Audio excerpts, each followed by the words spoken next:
Hey guys, today we're covering the last two episodes of Marvel's television Daredevil Born Again. Let's get into it.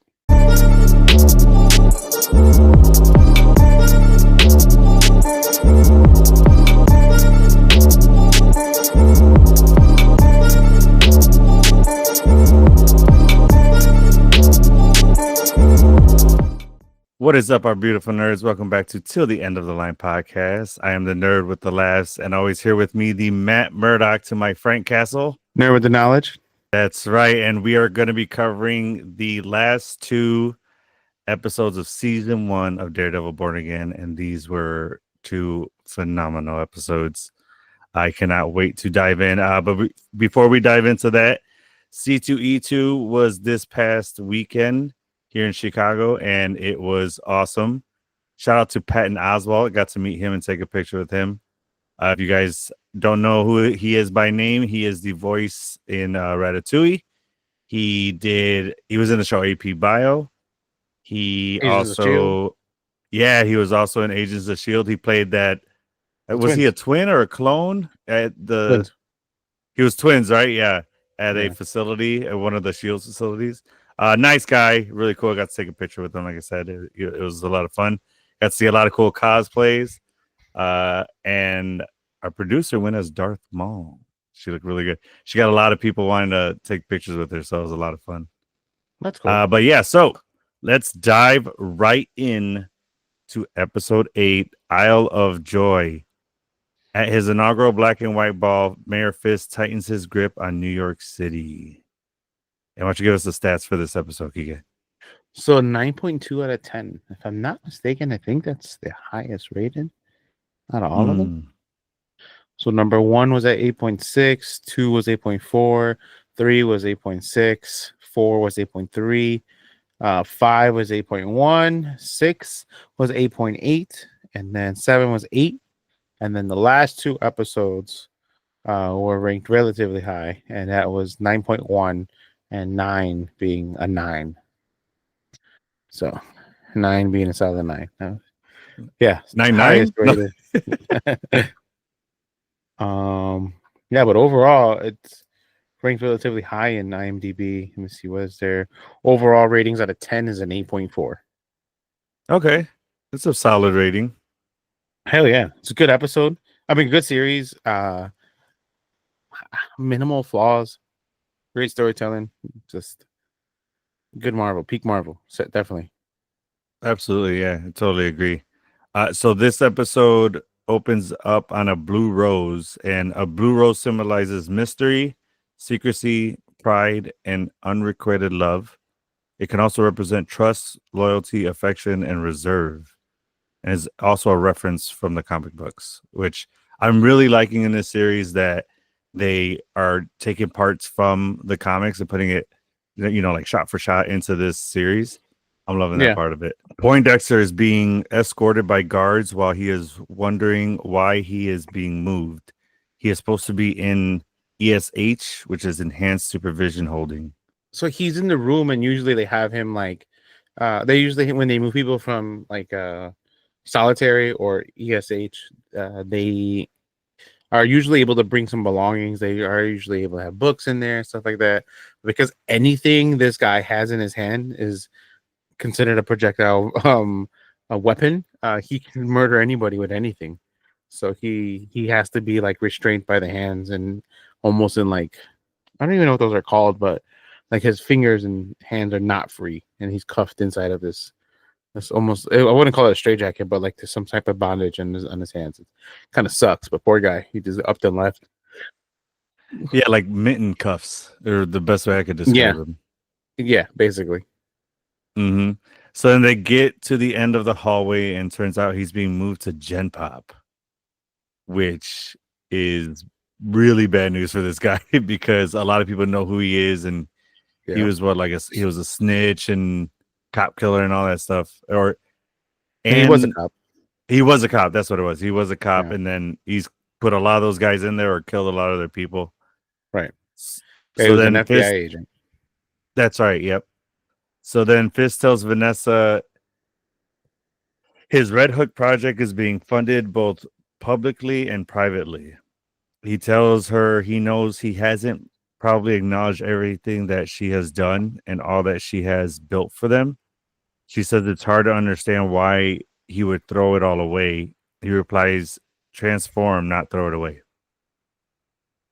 He says what the project is going to become is what she did with their financing and what she did with Luca. She says he was a punk playing at a throne. It was painful to watch. As of this episode, looks like I was on the right track of how Vanessa was playing him, Luca. But you don't think so, right? You still think No, she's I still think, yeah, I still think she's playing Fisk. I think she's gonna turn on him eventually. I don't think she's gonna end up like we know how the series ends. You know, we'll talk about episode 9 soon, but like I think she has it in her back pocket. I think she's ready to snitch on him, or hang him out to dry when it comes to when comes to shove. She's gonna protect herself. all right. We will see if that theory pans out. I'm not getting that feeling, especially with like you said. We'll talk about it in a little bit, but with how this season ends and where their Yeah. relationship is getting back to, I don't see that betrayal coming. But I could be wrong, and you could be right. Well, we shall see. Yeah. Uh, Heather is still dealing with the aftermath of her killing Muse. She thinks she started to understand how the violence just transfers from Daredevil to Muse to her. I'm kind of annoyed with her. You know, Yeah. like I get that she's like, you know, psychotherapist and all of it, but like she's taking her emotions out and she's trying to get through having killed Muse, and she's trying to oversimplification. There's like a huge oversimplification of her actions to save her life, and it was just all it really is she doesn't want to admit that she did wrong, and I think she realizes that she shouldn't have murdered him in cold blood like that. You know what I mean? I get it was self defense, Mhm. but like you know that's the purpose why you become judge or not you become a judge to serve justice, you become a lawyer to also serve justice, become a cop for justice, all these things. There's a legal way to do that, and she just pulled the trigger on this guy. And we know she's going to be Mhm. in season 2, but still it's I don't know, I can't quite put my finger on her. I'm kind of annoyed in how she's treating Matt, and she kind of gets what she Y- deserves in the next episode. 'Cause she, Yes. Yeah, for sure. with the hospital scene, but we'll get there in a second. So Matt says he's not sure you could put Daredevil and Muse in the same category. Heather says they're just underdeveloped boys hiding behind masks, trying to make it look like something more sophisticated. Oh my God. Damn. Language. And Yeah. then little does she Uh, know she's saying it directly to Daredevil. yeah, that scene was tough, and I mean, we all have our, especially men. There's this transition from like the 80s to 90s. Even kids born in the 2000s, like we were just told to kind of like suck it up with life and stuff like that. And so there's a lot of like self or like repressed memories and emotions that we don't always work through. But the guy was blinded as a child, Mm-hmm. forced and put into this war of with the hand. Didn't have a father. Mother, became a nun and ditched him. Mm-hmm. Like this guy has had all the most horrible things you can have done to you. Your best friend just died or has died a year ago, Mm-hmm. and also I mean, I guess he has swagger with women. That's the only good thing he has going for him. I mean, I would say Daredevil is a good thing he has going for him too. But I mean, yeah, I get what you're saying. He's gone through all this, all these trials and tribulations and really hard things to deal with, and he still and, found a way to fight for the little people and do good, as a right. lawyer and as Daredevil. Yeah. So this underdeveloped, boy dig that she makes at him, I was like, ouch, Heather, like Yeah. what a bitch for real. Yeah. I was like, Yeah. Jesus Christ, like I get you have a degree, but right there she was just waving her big, her BD degree. Like just like, look at me, I'm right, you're wrong, and I'm Yeah. big, you're small. Straight Matilda scene, So Yeah. That was tough So, for me to watch. It's like, ugh. yeah, that was some harsh words for sure. So the Matt argues that Muse was trying to kill her and Daredevil saved her. She says she saved herself. They were both out there for themselves. I'm like, what are you seeing? Bro, she's straight smoking crack, bro. Yeah, something. Because I'm like, how is Daredevil there for himself when he's trying to save your life, or he did actually save your life? Yeah, the Gemini in me would have whipped out the helmet and be like, "You saved your fucking self. You get the fuck out my apartment." You're Yeah, like, you go really? save your Yeah. go save yourself. Oh hell no! There's no Excuse me? way. Ridiculous, dude. Yeah. Like, yeah, I can't with Heather right now. I think I said this like 2 episodes ago that she was pissing me off. Yeah. She's just continuously pissing me off. Yeah, Like, she's just Jesus, Heather. adding to it. There's a knock at the door and it's Buck, and he asks if Dr. Glenn is there. And this is very interesting. So Fist was taking Vanessa to Adam while they were talking earlier. This is one of those scenes where they cut back and forth in between, There's a Fisk lot of that in this season, and in Daredevil. this whole Yeah. season, and I like it. It's Yeah. hard to take notes on and Yeah. describe it to our audience, but Mhm. it's cool. I like it a lot. It doesn't happen often, in shows. It's usually cut back and forth between scenes, and there's no like there's audio, but there's like music playing. So there's like this montage always, but never really Mhm. always dialogue going back and forth.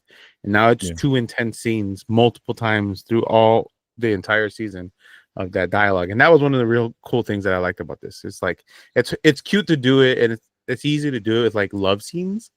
You know what I Yeah. mean? But like to have intense dialogue back to back to back to back, to flip back, flip, flip, flip. It's pretty cool. I like it a lot.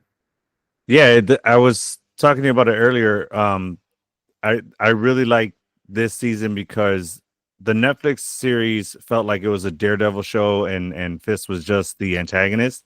But this Yeah. series really feels like it's showing both their stories, and they're doing that by I'm cutting saying back in Fisk real and time.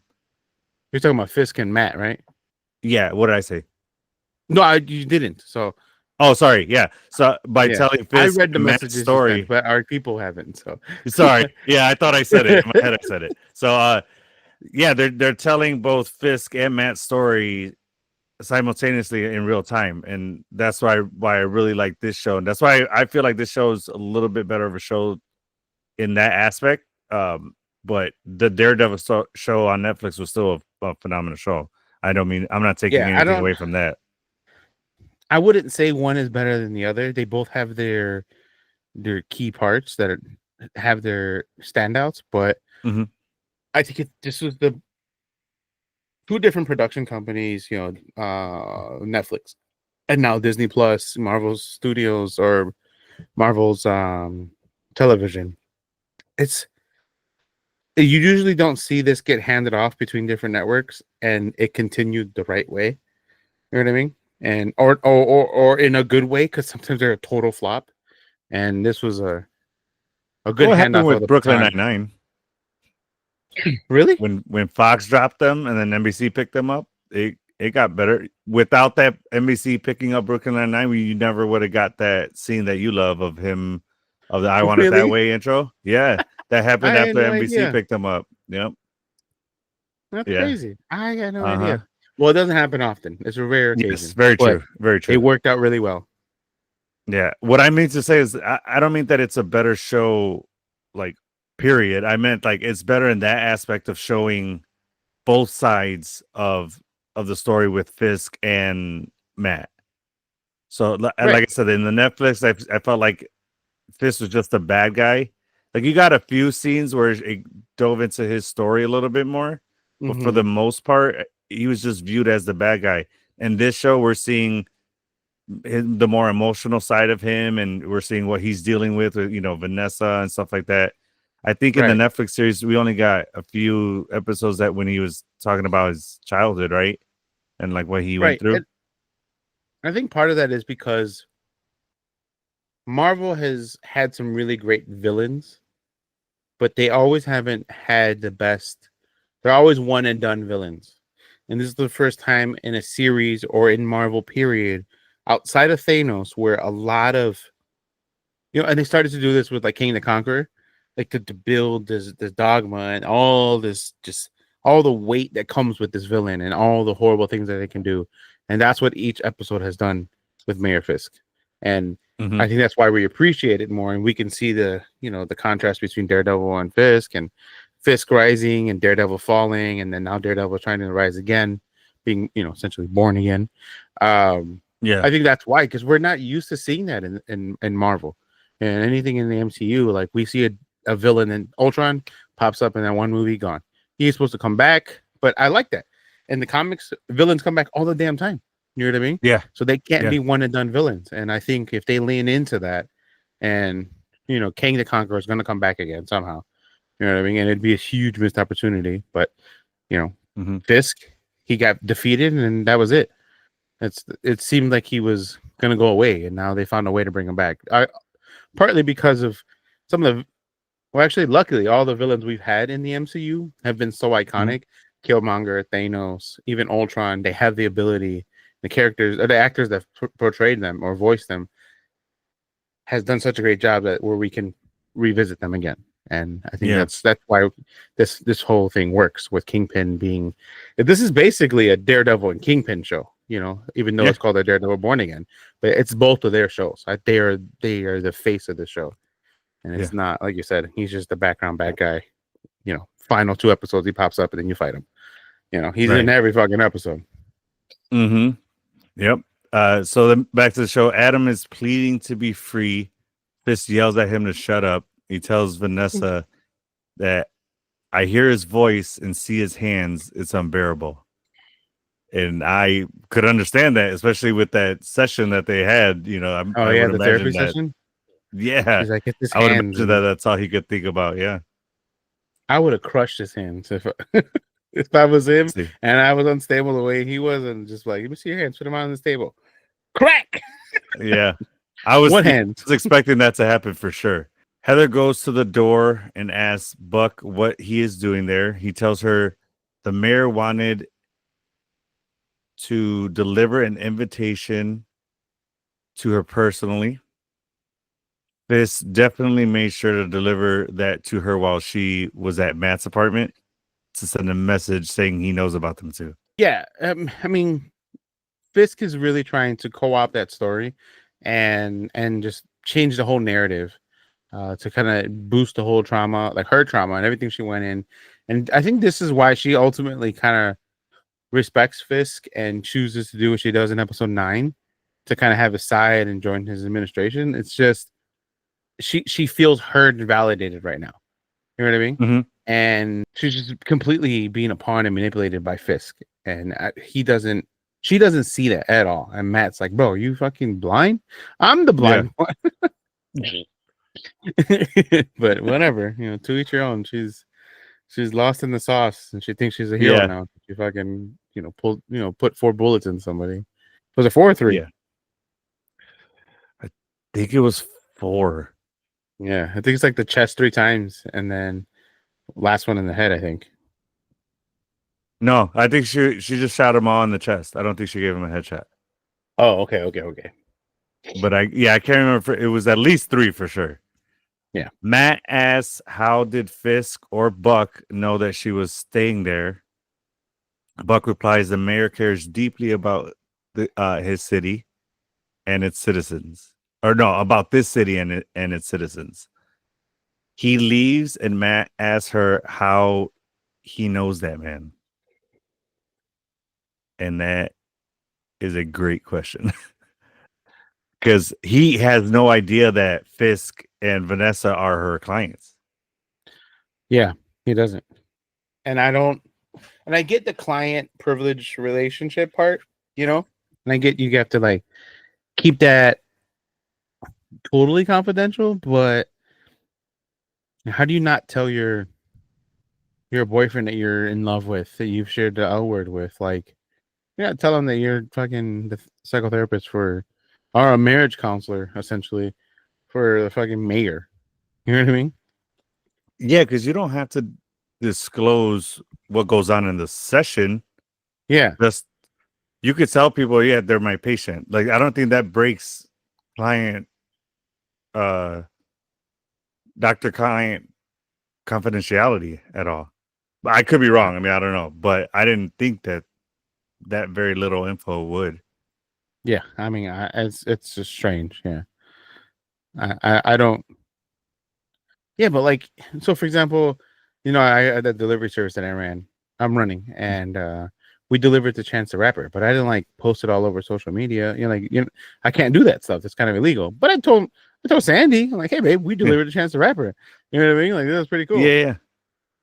But like, That's cool. I didn't know you did that. it just happened a couple days ago. So, Nice. yeah, it was pretty cool. But yeah, I mean, like, you just can't.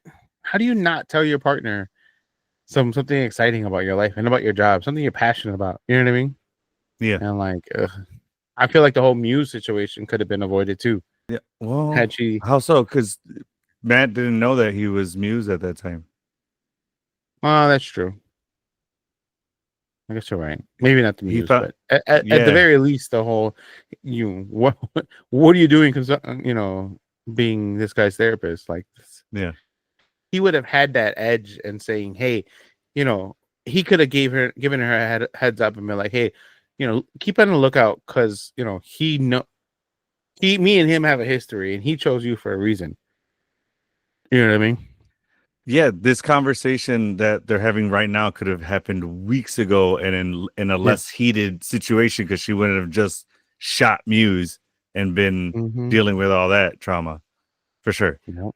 So Vanessa asks how Fisk could keep all that from her. He tells her he is better than he was. If he can't be with her, he can't be.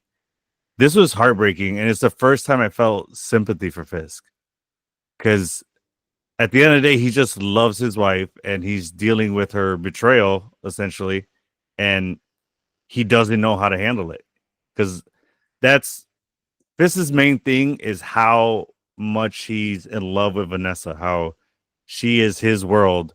I mean, we've seen it in Into the Spider-Verse. That's the reason he built the super collider. So Right. I like seeing this part of Fisk because it kind of grounds him a little bit, and it gives us more.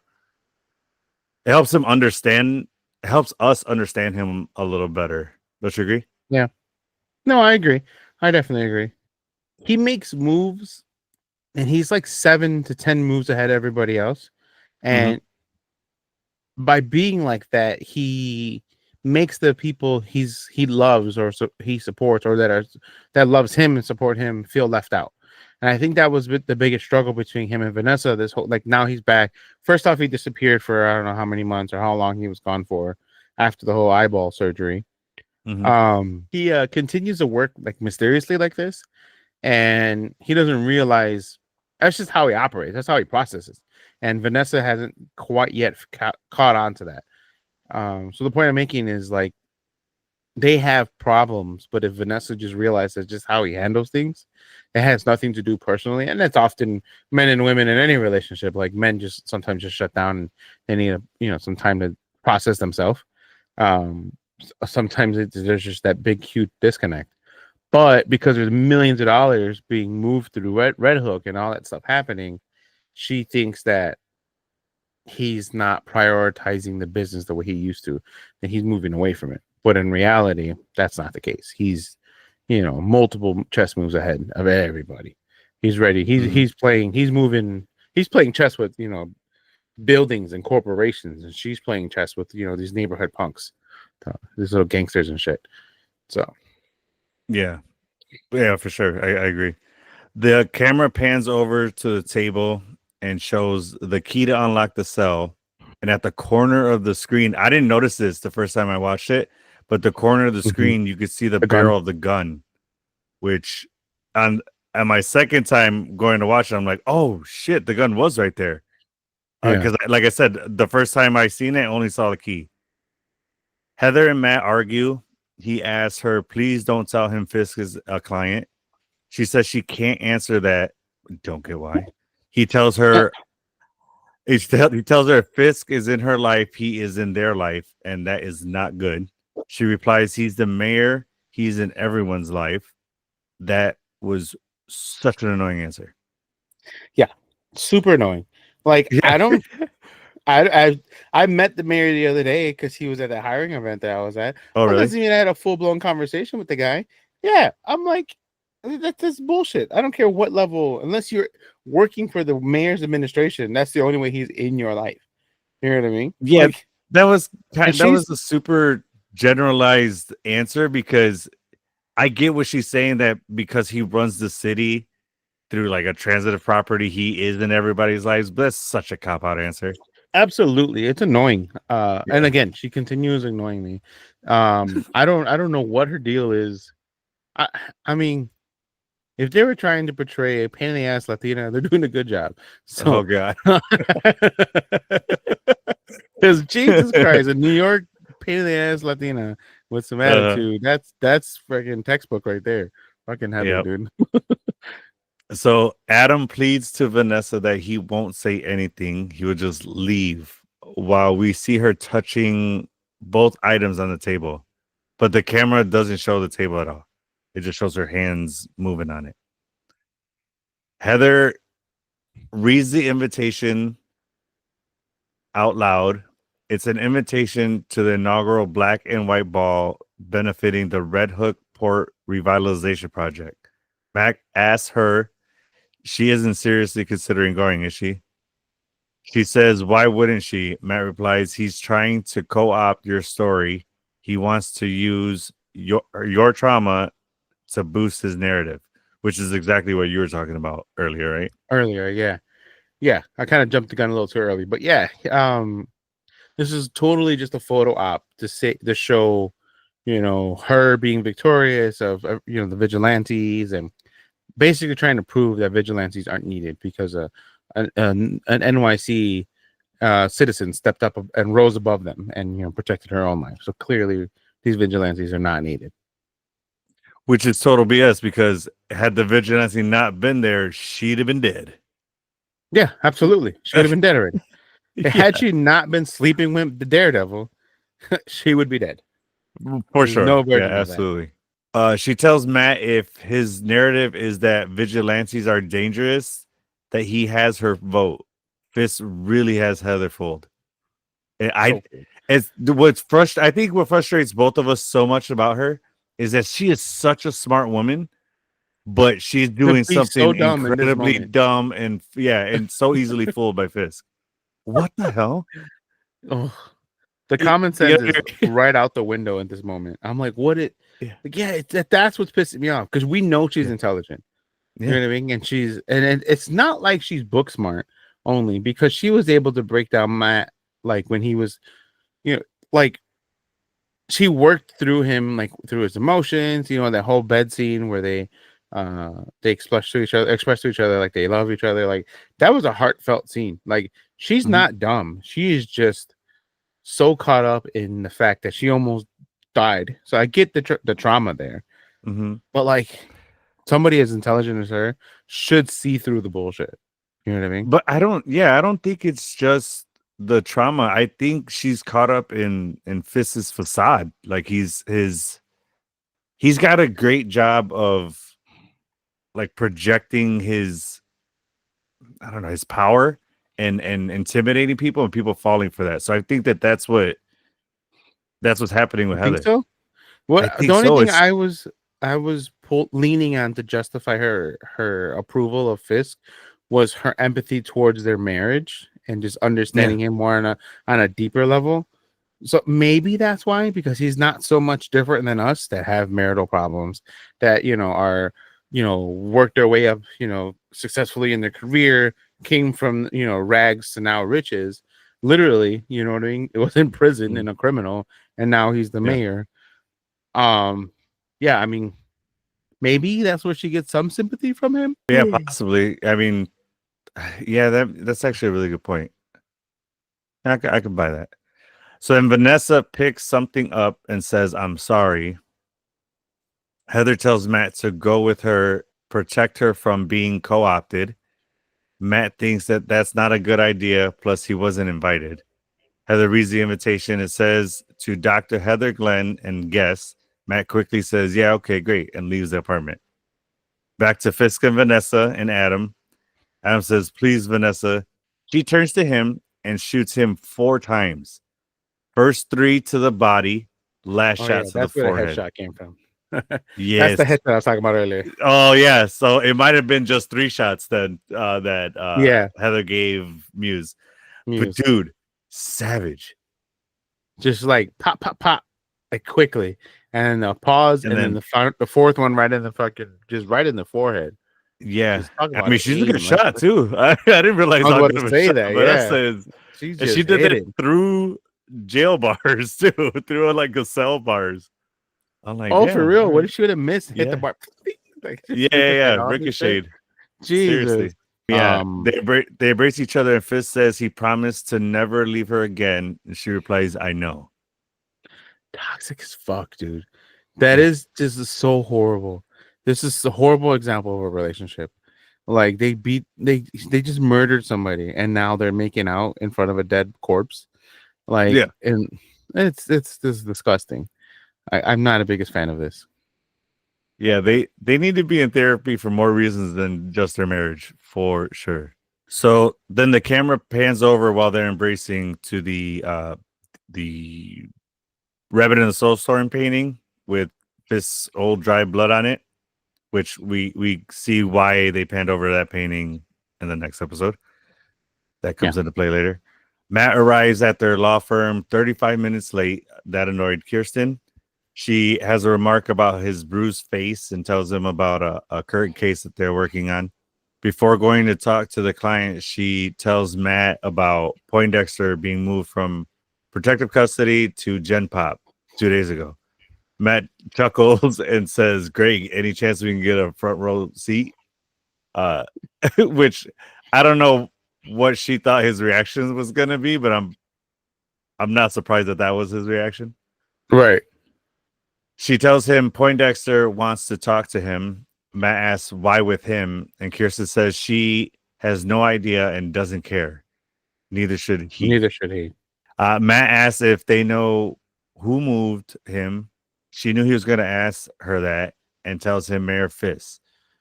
Do you think that this was actually Fist that moved him, or was it Heather working through like Fist's office to have him moved? Heather or Vanessa? I'm sorry, Vanessa. Oh, I think it was Vanessa. I think she's trying to cover her tracks. That's exactly what I was thinking.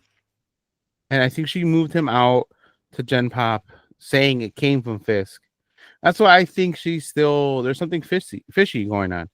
And in the next episode, when he's like, I know. What does he know? Did she just assume that he knew? Like, I don't know. There's some we'll talk about it later. There's just some things that don't add up. Because we don't know who moved him to Gen Pop. Yeah, we don't officially. Well, they said Mayor Fist, but we don't know if that was actually him or if it was her. Fist has an unscheduled meeting with Sheila, Daniel, and Buck. Sheila says they are due at their morning press segment. Fist says cancel it. Today is not the day for public relations and kissing dogs in jackets in Brooklyn, which is funny because then it was like, was that actually on our schedule? He's such an airhead. That kid is he matures up pretty quickly though. In this next episode, I think he's still gonna get killed next season. I don't think he's gonna make it out season 2 with the whole vigilante task force and everything. Yeah, I don't think so. But go ahead. All right, we shall see. Today they take stock in their victories. The task force is a success. Buck says vigilante crime is down 30% since the task force was deployed. Sheila replies, and the ACLU is filing 13 different lawsuits over the excessive methods. Fist says, let them. Excessive methods work. Yeah, we know you think that. So in this whole, I wouldn't call it panic, but like this whole resurgence of like how important the vigilante task force is, and he makes or Fist makes his bold move and puts Daniel as the deputy mayor for communications. And that's why I really think he's gonna create some enemies and he's gonna get killed. Okay, yeah. Absolutely. He's like, I'm gonna work day and night for you. I will burn for you. And I think that was a little bit of foreshadowing. He might literally get burned. Okay. That's an interesting Um, theory. Like I didn't catch that. I just saw it as yeah, creepy and desperate as hell. absolutely desperate, absolutely. But I think a little foreshadowing. I think he's gonna probably get Okay. burned alive. All right. Maybe by Frank Castle, to be honest. I could see that happening for sure. Yeah. So it clips back to the law firm, and Matt and Kristen are meeting with the client, and Matt is just like pissed right now. And he's going through the emotions, and he calls out Mr. Madison. He's like, calls him out for his bullshit. He goes, Mr. Madison, you do whatever the hell you want in this world, all right? You go with grace, you find your way. I'm not here to judge you. I'm here to defend you. And we at Murdoch and Duffy, we have a lot of approaches on defense, but one thing we do not do is subordination to perjury. So basically calling him a straight up liar. But they don't know how he knows he's lying. Obviously, Matt can hear, because of his vocal cords and his heart and how it's beating, he can tell when someone's lying. But they don't know that. And Kristen's just like, bro, like, what am I supposed to say now? I have to have Murdoch's back. You know what I mean? Yeah. I'm not gonna start fighting with my, the co-owner of this whole law firm in front of you. You know what I mean? Oh yeah. And Mr. Madison goes, he's like, there's so many words. I don't know what you're saying. Like, what a dumbass. Like, what an idiot. Like, this whole scene I think was a good comic relief to kind of like see how pissed off one Matt is, and two, how stupid this guy is, for us to laugh after seeing all this, like a murder, a couple scenes ago. Like, it just kind of was a way to lift our spirits through the whole episode, or to get through the episode. So then from there, we can just see how pissed off Matt is, and he kind of starts telling him that he's like, everything you do, everything you stand for, it means it's against the law for my partner and I to put a client on a stand when we know you're lying. You, my friend, are lying with every breath you take. Why don't you let us know when you want to take a plea deal? And then fucking just storms the fuck off. Which I didn't know that was actually part of the law, where if the client knows that they're not supposed to put them up on the stand. Clearly a lot of lawyers don't follow that law, because there's a lot of defense attorneys for actual guilty criminals, but right. And usually the defense isn't that they're pleading not guilty, but they have an angle, and like how you said, we have plenty of ways of having a defense. But when you're blatantly lying and it's unethical, and you can be disbarred. But if you can prove facts that kind of aren't linear, that can go around the whole fact that you might have murdered somebody, then I think there's ways to legally get through the process without having to, quote unquote, lie. You just kind of tell a different version of the truth. You know what I mean? That's what lawyers do. But I mean, look at what's it called? The movie Liar Liar. Like, he defended her. He was, but then he ended up telling the truth to get her out, and then he ended up finding a way to get past all of that because she wasn't of age, because she lied about her birth certificate. You know what I mean? Like, that's the kind of things that lawyers do to kind of find evidence to make all of this inadmissible in court. So if they can find a loophole, they'll find a loophole. Doesn't mean they don't know that guy's guilty as fuck and dirty and a scumbag.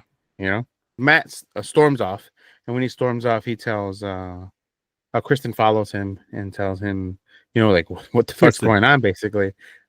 Kristen, and he's like, we're not serving justice, we're just babysitting chaos. And I feel like Kristen knows something's up. I think she might know that Foggy's alive. If Foggy is alive, she's the one that knows. How in the really? comics, Why do you think that? because they were celebrating together. I guess we'll get to that part later, but like she just doesn't seem too caught off guard when Matt is saying that Foggy was set up and da da da da and this and that. She doesn't seem to. What do you mean? Like she's like, Matt, not now, not here. Like we mean you have to have a serious conversation when you're done. When you're on the other end of this, like she just seems too focused and calm. And these allegations, you know, they're big, they're real, and Matt doesn't really ever. Yeah, he's out of pocket when when he snapped on his client or whatever, but Matt is hardly ever wrong when it comes to the facts that he's spitting. Interesting, because I didn't see it that way, but that does make sense. That if because of what you're saying, that the way she's reacting to it, I just seen it as she was trying to steer him away from a quote unquote conspiracy theory that he was on, that Foggy's still alive. She's trying to bring him back to reality. But the way when you put it that way, that it makes it interesting. It makes Then it why not say that? seem like that. Yeah. Why not say that and be a real friend and partner and be like, look, I get it. That's your best friend. He's gone. But Matt, he's gone. Like she didn't hit him with the reassurance like he's gone. She never entertains the idea that he could have been like she's just like, stop, like leave it alone. Yeah. And she just kind of like almost gaslights the whole situation. You know what I mean? Mm-hmm. That's why I'm like, a real friend, a real partner would have been like, he's gone. Like, I hear you, Matt. He's not here anymore. Like, that's a good theory. We got it. I like it. You know what I mean? Mm-hmm. That's just what I've been thinking. But yeah. Okay. Let's see. So Matt goes walking around, and he kind of needs to clear his space. He ends up at Josie's, and then he's talking to Josie. They're chatting there. She breaks out the bottle of O'Malvany, something like that. It's a whiskey, and I think it's an Irish whiskey, if I'm not mistaken. And Josie makes a point about, well, they cheers actually. He goes, she goes, may you always remember to forget the things that made you sad, but never forget to remember the things that made you glad. That's a cute little sentiment. They do this little toast. She hasn't reopened since Foggy passed. So, there's like newspapers on the windows, like you just can't see in. And she's debating on opening it, but she seems to be having some financial struggles, even though the mayor's office has offered her money, but she says she doesn't want to take a penny from Fisk. And I kind of feel like Cherry knew that Matt was gonna go to Josie's, and I think Josie openly let in Matt and tipped off Cherry and say, "Hey, Matt's here." You know what I mean? So I think that's why she was like walked away so easily when Cherry walked in. I think she was like, "Oh, your buddy's here. Let's chat with your buddy." Yeah. Because they all kind of seem to be tight and going through all that. Yeah. So when Cherry shows up, he's like, "How'd you find me?" And he's like, "Kristen called to keep tabs on him." Another reason, you know what I mean? Like, I get Cherry's their guy that does all these investigations for them, but Kristen's looking out for Matt. You know what I mean? And so it's obvious that she cares for him. So why not have that heart-to-heart conversation saying, "Oh, Foggy's gone"?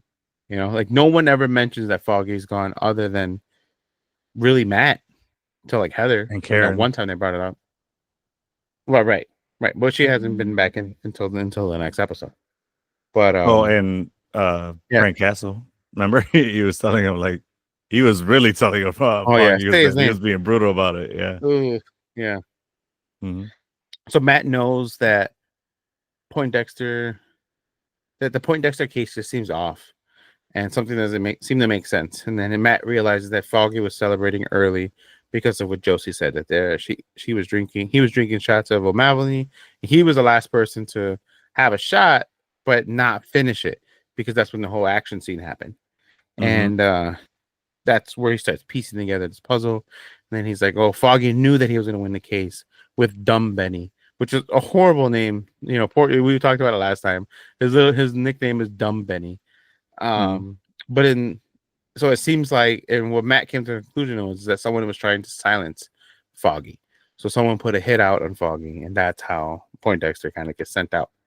Well, yeah, because he say that Foggy only drinks that as a celebration like only drinks that whiskey to celebrate. So he knew he was Right. going to win that case. Yeah. So it was interesting, and I couldn't put it quite together. We find out in the next season what, our next episode, why he was celebrating, and it has to do with Red Hook. So Matt goes to see Poindexter. He patronizes him. He makes fun of him being in Gen Pop, and he said he's gonna die in Gen Pop. And then Poindexter kind of makes his real point. He's like, in another life, you might be defending me. He's like, because that's what good men are supposed to do. And he goes, "Thank you, counselor." And then he slams he's fuck you. He slams his face.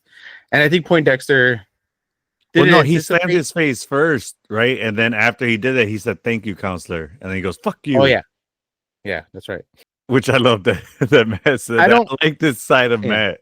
I gotta say, I really like I this side of agree. Matt. So this thing makes me think of a meme I seen recently. So the "fu" has been said like 170 something times in the MCU. Once in Guardians of the Galaxy, once in this show, and then all the rest were in Deadpool Wolverine. Yeah. Yep. That's So crazy. in Guardians, they just said fucking, and then which was fucking door, but and then Yeah, he's like, now "Open the fucking door." Daredevil's Yeah. yeah, and then now Daredevil says fuck you, but in Deadpool Wolverine, F bombs were dropping like every Left 68 and right. seconds or whatever. Yeah. Basically, yeah. Yeah, that was funny. I think at one point he's like, "Fuck it, fuck." He says like "fuck" in like 3 seconds, Yeah, 12 yeah. different times. Since we're at the ball, they have the vigilante task. Wait, vigilante task. Oh, VTF is what I meant to say, not VTS. Vigilante task force on guard, like watching and protecting everyone at the ball. So Sheila talks to Daniel and tells him it's not that she's against him being deputy mayor. She just thinks it's premature. He replies, when they first started, he was worried about the two of them and if they were going to be on the same side or not. Then he says he's not worried about that anymore. And then excuses himself to go because he sees BB. He just walks off. I was like, damn, that was cold-blooded. But that was kind of a bold He's move in from love him, with but it BB, needed right? to happen. I think so. He's got a huge thing for BB. Yeah. I think so too. Mm-hmm. So he walks over to BB to smooth things over with her. He tells her he is deputy mayor of communications. She's surprised, and I feel like she sees an opening for her to take advantage of. Right? Like I just saw that light flicker in her ring and be like, oh, there's something there. The camera pans over to Jack, aka Swordsman, greeting Artemis. We found out is that woman's last name or first name. What do you think? Artemis sounds like her last name, but Yeah, it could right. be a first name, I guess. So she was the woman from the meeting with the mayor event. Yeah. And this time she seems really scared and nervous. She's like very, very jittery or like, looking around and stuff like that. He tells her he's surprised to see her there tonight, given her feelings towards the mayor. She replies, I thought it best not to offend him. Just ask her where her spouse Arthur is. She says, I don't know. Do you? And then here's where we're like, oh, that might be why she's nervous because she doesn't even know where her spouse is. So he asks her if everything is all right. She says, yes, of course, laughs nervously, like she laughs it off and excuses herself. And Jack is standing there like, what the hell just happened? Yeah. He's like, because that's not the Artemis I usually talk to. You know what I mean? Or I know. Right. So I have a theory about this. Okay. We know very soon Jack is going to get pulled into like a little private room with Fisk and confronted about his vigilante persona. Do you think Artemis's husband was a vigilante? And that's why she's worried because he went into the room and now disappeared. And she's like, where the hell is my husband? he went into the room and never came out of it. That night, you're saying he went into a room with Fisk and okay. I was thinking that he had been gone even before that event because she showed up there and he's like, "Oh, you're here solo." I think he said she's here stag. So I had figured Oh, that he had already got into the spouse because he's already. We'll find out in the next episode, but he's already meeting with certain people to get this Red Hood project, off the ground and going. So I right. think that's why she was nervous, and that's why she didn't want to offend him by not going Okay, to the that's more ball. fair then. Okay, so Yeah. maybe it's not a vigilante. He's just some corrupt guy No, that Fisk can I'm not lean on. saying I'm not saying that he's not a vigilante. I'm just saying I don't think he was taken that night. I think he was taken earlier. Earlier He might. could, That might be a good theory that he's a vigilante. I don't know. yeah, but it didn't I like happen it. that night. I think I'm in Correct. agreement with you that it didn't happen that night. So Yeah, that yeah. makes more sense now. Mm-hmm. So Heather leaves Matt a voicemail saying if he wasn't going to go, he could have given her a heads up. And an announcer introduces Fisk and Vanessa as they walk in with the spotlight on them. Fisk in an all-white suit with a bow tie, literally just all white, and Vanessa in a red dress. And I was going to ask you, are these two outfits from the comics? Do you remember seeing them two hand in hand with these two outfits? It felt like I mean, it was from the comics. I know he always wears all white. That's Fisk's thing, and there's a contrast in between. When he was mayor, he was always wearing gray, so he was kind of he wasn't really the kingpin. You know what I mean? Mhm. So it was kind of in between his two personas, which is like the mayor and then Fisk, and then in between the gray area. So if you notice, like the darker his suit, the more mayor he was. The Okay. grayer his suit, the more he kind of deemed both personas. And I think at this point he's like, I'm Kingpin. He's fully embraced it. And that's what I think the symbolism between the suits are. Because his suits are, even when he presented himself to the being mayor, he was wearing a black suit, white shirt. You know what I mean? He was in full Mhm. mayor role. You know what I mean? Because I love my city, and then that weird awkward smile, goofy ass smile that he puts on. Yeah. Yeah, so I don't know if that happened in the comics. That's just what I picked up, and I think Okay. Vanessa is just trying to fucking catch everybody's eye by wearing that red dress. That's all Yeah. really that was. Just like, hey, I'm here. You know what I mean? The whole a couple episodes ago with the optics episode where like she wasn't Mhm. really big, in the scene, and everyone was questioning it. Now she's like, I'm here, bitches. Now what? Oh yeah. Basically, that's how I took it. You know what I mean? Yeah. Yeah, that makes sense. So now she's really trying to make a statement like, all right, I'm in the limelight Yeah, now. I'm here with Kingpin. We're doing it together yeah. now. Okay. You That makes asked sense. for it. Here I am. Yeah. To me, it felt like like it just looked like it was taken straight from the comics. That's why I figured I'd ask. I don't know if you Yeah. remember seeing it. I don't that All right. I can recall, no. But if any of our followers want to comment and throw that in the comments and give us an image, you can message us on DM us on Instagram, see question us there. But for as far as my knowledge, even though being nerd with the knowledge, I don't remember it. So Okay. Yeah, because like we said before, they are taking certain shots from the comics and putting it straight into the show. So I just figured that was one of them. So Poindexter is getting stitched up in the medical wing of the prison, and while that's happening, breaks his tooth off with his mouth closed. So I don't know how he did. What does he bite his tooth off, or it was probably loose from when Matt slammed his head I, into the table, right? I took it as I took it as it was loose already, and he just popped it out because it's not hard Mm-hmm. to do that. Now most people don't want to do that. You know what I mean? Yeah, Because it would hurt. yeah. But he was just happy to have a projectile to launch at somebody. You know what I mean? Seriously. He was itching to kill someone. Yeah, and this is one of those scenes that I'm talking about where that they take straight from the comics into the show is where he smiles and he's holding the tooth in between his teeth, and then the the guard goes over to him, and while he's trying to take off the handcuffs to move him from the chair, he looks at him, he's like, what the, and then Bullseye just spits it straight into his eye with incredible force. I don't Right even in know the eye how. hole. Yeah, right in the eye hole. I don't even know how he got that speed from that close a distance because he didn't lean back or anything. He just boom, right Yeah, into his freaking eye. he gave him the hawk tour for sure. That's right. He sure did. He watched that video in prison. It was like, oh, that's what I could do. For sure. I've been waiting to say that. I knew we were going to cover it. I just didn't had even. That didn't even cross my mind. So that was the good one. Pocket, ready to rock and roll. Well done, sir. Well done. So right now. I'm looking to see if I can see that whole Vanessa and Fisk. Vanessa is known to be wearing red dresses, though. I see a couple images of her wearing red dresses, so maybe that's kind of more comic accurate. The Kingpin version of it, he always wears like a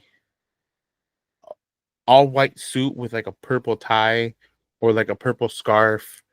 Not like scarf like the orange one that Fred from Scooby Doo wears, but like not like a handkerchief. Oh, ascot. It's like what did you call it? That's an ascot. What Fred from Scooby Doo wears? An ascot? Yeah. Okay, I didn't know that. That sounds interesting. Yeah. I will never wear one now that I know what it's called. So ASCOT, not ASSCOT. Like what the way you're thinking it, I think. That it like you just had the calm face how Vince Vaughn does in Couples Retreat. He's like ass-tastic. ASS. Oh yeah. Tastic. I love that part where he's telling the password to his security system. Yeah, that's great scene. And then the other that makes sense because Fisk. I mean, we all know purple represents power, so that makes sense why he Color has royalty. that in the comics. Yeah. Fun fact. There is different versions and variants of Kingpin, and there is a Kong pin. He is from Earth 801, so where he is literally like a gorilla. There is a Wolverine married Mariko, and he's like this samurai soldier looking guy. In that universe, it's 4392. There's quite a different variants of quite a lot of different variants of Kingpin. Yeah. There's King Pig from like Spider Pig 8311. Yeah, it's the same one. I'm guessing from that universe. Yeah, there's just so many different cool variants. There's one that kind of looks like he's like a genie. It's the new Ultimate Universe, 6160. I would say check that one out. Put that in the notes. All right. I would love to have an episode of the wickedest. Like you give me top 5 characters, and I have to find the top 5 craziest variants that they have, and I give you 5, and you go and dig, and then we'll just see what we come up with. I think that would be such a fun episode. Yeah, that'd be a lot of fun for sure. Because there's a Mutant X version of him where he's actually a mutant. There's so many. Yeah, there's so many cool ones. There's one where he's a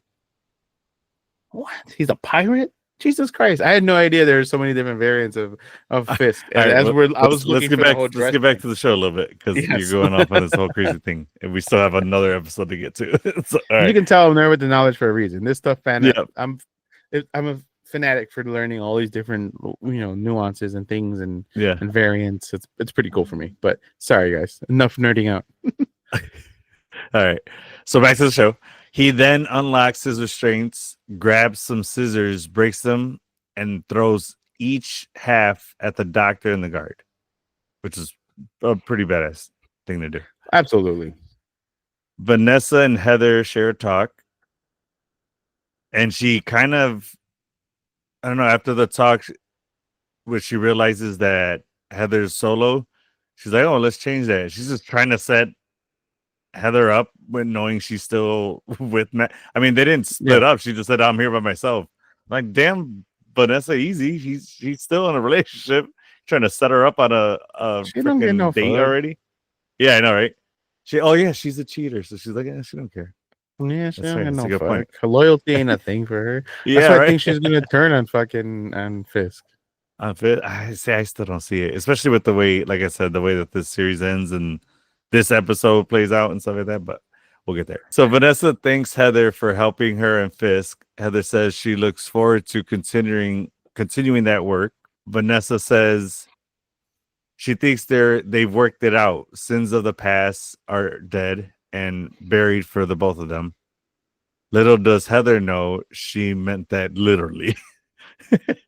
Because just probably finished burying Adam, 10 minutes before the event or something.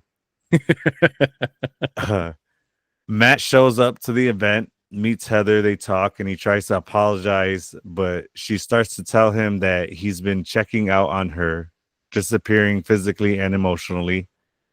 As he's disappearing physically and emotionally. Yeah, as she's telling him this, he's literally starts to drift off and just listen to another conversation, which made me laugh. And I'm like, dude, focus. She's literally telling you what you're doing wrong, and you're doing it right now. You're about to get smacked in the face, Matt. You're not helping your case. I get you stupid right now, but bro, don't get smacked. Yeah. Like, I get you're trying to, find out what Fist is doing, but focus. So yeah, Fist tells Jack about the port project. That is the key. That the key to the project is matching public funds with private investors. He asks how much can he count Jack in for, and Jack was surprised. Like, are you fucking kidding me? He's like, really? No. And then before he can decline his offer, Fist interrupts and brings up like what you were saying earlier about he threatens to have the task force pay him a visit because of the rumors surrounding him about him being swordsman. Jack asks, is that a threat? And then Fist tells him that same line that he gave him at that fundraiser. Of course not. It's merely a warning. I was like, oh, got your ass. Threw it right back in your face. Someone at the event takes photos of the mayor with the flash on like an idiot when he knows that there's no flash photography there or no cameras or photos to be taken there. He takes a picture of Fist after he gets out of that room with Jack, and then Fist sees that and immediately tells Powell to go handle that. Powell and another task force member grab the guy and take him to the back, start roughing him up, telling him no pictures inside, but he knew that. Or he tells him, he's like, but you knew that already. He goes to put the guy's hand in a deep fryer, but Commissioner Gallo stops him, telling him to let him go or he will charge him with assault. And then Powder's like, no, this isn't assault. And he sticks the guy's hand in the deep fryer and then takes it out. He goes, that's assault.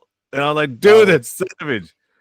That was crazy. I've had like burns from hot oil when I used to work in an Asian restaurant, and like because it splashed, the whole thing was submerged.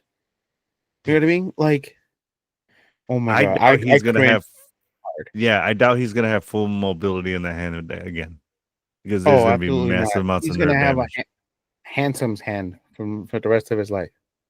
Oh, what? Handsome? From Scary Movie 2? From Scary Movie 2.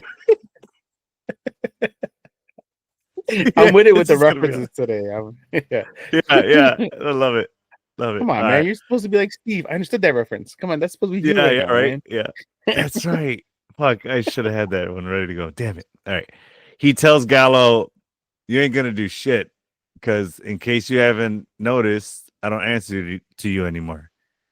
And Fist giving him that task, or Fist putting him on that task force, gave him a real sense of confidence and security, knowing that he's answering to a guy like him, and now he can just do whatever the hell he wants. That's dangerous. Yeah. Especially Powell being the guy he is, for sure. Daniel and BB talk. She makes an excuse to use the bathroom, but goes to speak to Gallo instead. She asks him if the mayor consulted him before forming the vigilante task force. He asks if she is working tonight. She replies, I don't know, are you? He tells her he read her piece on the Muse killing and how it was a hell of a spin giving credit to the task force when everyone with half a brain knows it was Daredevil. He asked her when did she become Fisk's minister of propaganda. She says, right about the time you became head of SS, I figure. What does she mean by SS? I don't know. I mean, I was trying to figure that out and I could not figure out what that abbreviation is for. If anybody, any of you viewers know what she meant by that, please comment that. We want to know. He replies, no, that's not me. That's the task force. It's all him. He then asks her, do you know that Wilson Fisk was the main suspect in your uncle's murder? She says, yeah, I did. Why do you think I'm here? Not everything I write is in my name. So if you ever want to put anything real out there, something that puts a dent in that prick's white armor, there's an email on this card. So she has a pseudonym. Did you see that coming? Yeah. Well, hold on. I think I know what SS is. It's the Safer Streets agenda. Oh, this is the okay. What Yeah. Daniel All right, that brings makes sense. in the next episode to the council? Yes. I Okay. think it's SS is the Safer Streets. Okay, that makes sense. Nice. All right. He tells her Like, why do I know that? Why do I know that? I Yeah, couldn't. I had it on the tip of my tongue. I was like, let me look at my notes real quick. It's like, yeah, that's what it was. you understood that reference now. Okay, I got it. Yeah, I'm Leo right now. He tells her he has files on every crook with a badge that Fisk calls his task force while Sergeant North is watching them. BB says she would really like to look at those. Music starts to play and she excuses herself, saying she has to get back to work. So she was there that whole time, like I said, with an angle, and she's not there just because. What do you think? Daniel invited her, or Fisk actually invited her? Probably both, to be honest. Really? Okay. Well, I'm sure I mean, Fisk she was was invited like, the other way. yeah, I think Fisk was probably like, you should invite your BB friend or something like that. You know, Yeah. some bullshit. I don't know who that was, but it definitely wasn't Fisk. And then you gave him like an accent or something. I don't know what the hell that was. I don't know what accent I used. It just happened. It be happening sometimes. I'd be singing songs in the car like with an accent for no reason. It's just the dumbest things. My favorite one is one time we were jamming. Me and Sandy were cruising. I just started singing a song in Kermit the Frog's voice. And she's Oh, wow. what the fuck are you doing? She was like red in the face, like she's just like dying laughing. I'm like, I don't know what's wrong with you. That's hilarious. Back to Matt and Heather. He tells her Fisk used her to get to him. She doesn't believe him. Heather tells him confronting the mayor is acting out. He replies, and mental health is knowing when and where to do that. In your face, therapist. Because I threw it right back at her. And you know, she didn't say anything to that. So he shut her up quick. Mm-hmm. To be fair, he said that and then like pulled her to walk away, but still. Yeah, but he's a lawyer. Like, you don't want to argue with him. You can Same. come with I all agree. the psych talk you want. This guy's a lawyer. He's gonna take your words and shove it down your throat. Yep. Matt sees Fisk leave the room. He had the meeting with Jack and makes like a beeline straight to him. Yeah. Vanessa sees this, and as soon as Matt gets close, a spotlight shines on Fisk, and Vanessa is next to him and says it's time for them to take their first dance. They dance while Matt watches. Heather says she's leaving. Matt says, no, you're not. He's not going to let you, meaning Fisk isn't going to let her. Not now. Tells her she's not safe until this is done and he's not running anymore. Heather tells Matt he needs to tell her what's going on here and says he promises, but first you're going to have to lead, and then they hit the dance floor. While dancing, Matt listens in on Fisk talking to him, telling him that he told him there would be consequences while he's dancing with Vanessa. Matt warns Heather if anything happens to get out of there, call Kirsten, call Cherry, and make as big a stink as you can.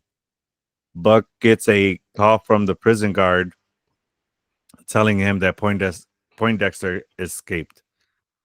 So we then see someone grab a large cooking like prong. I don't know what would you call that thing? It's like I a don't two remember what it fork looked like. prong.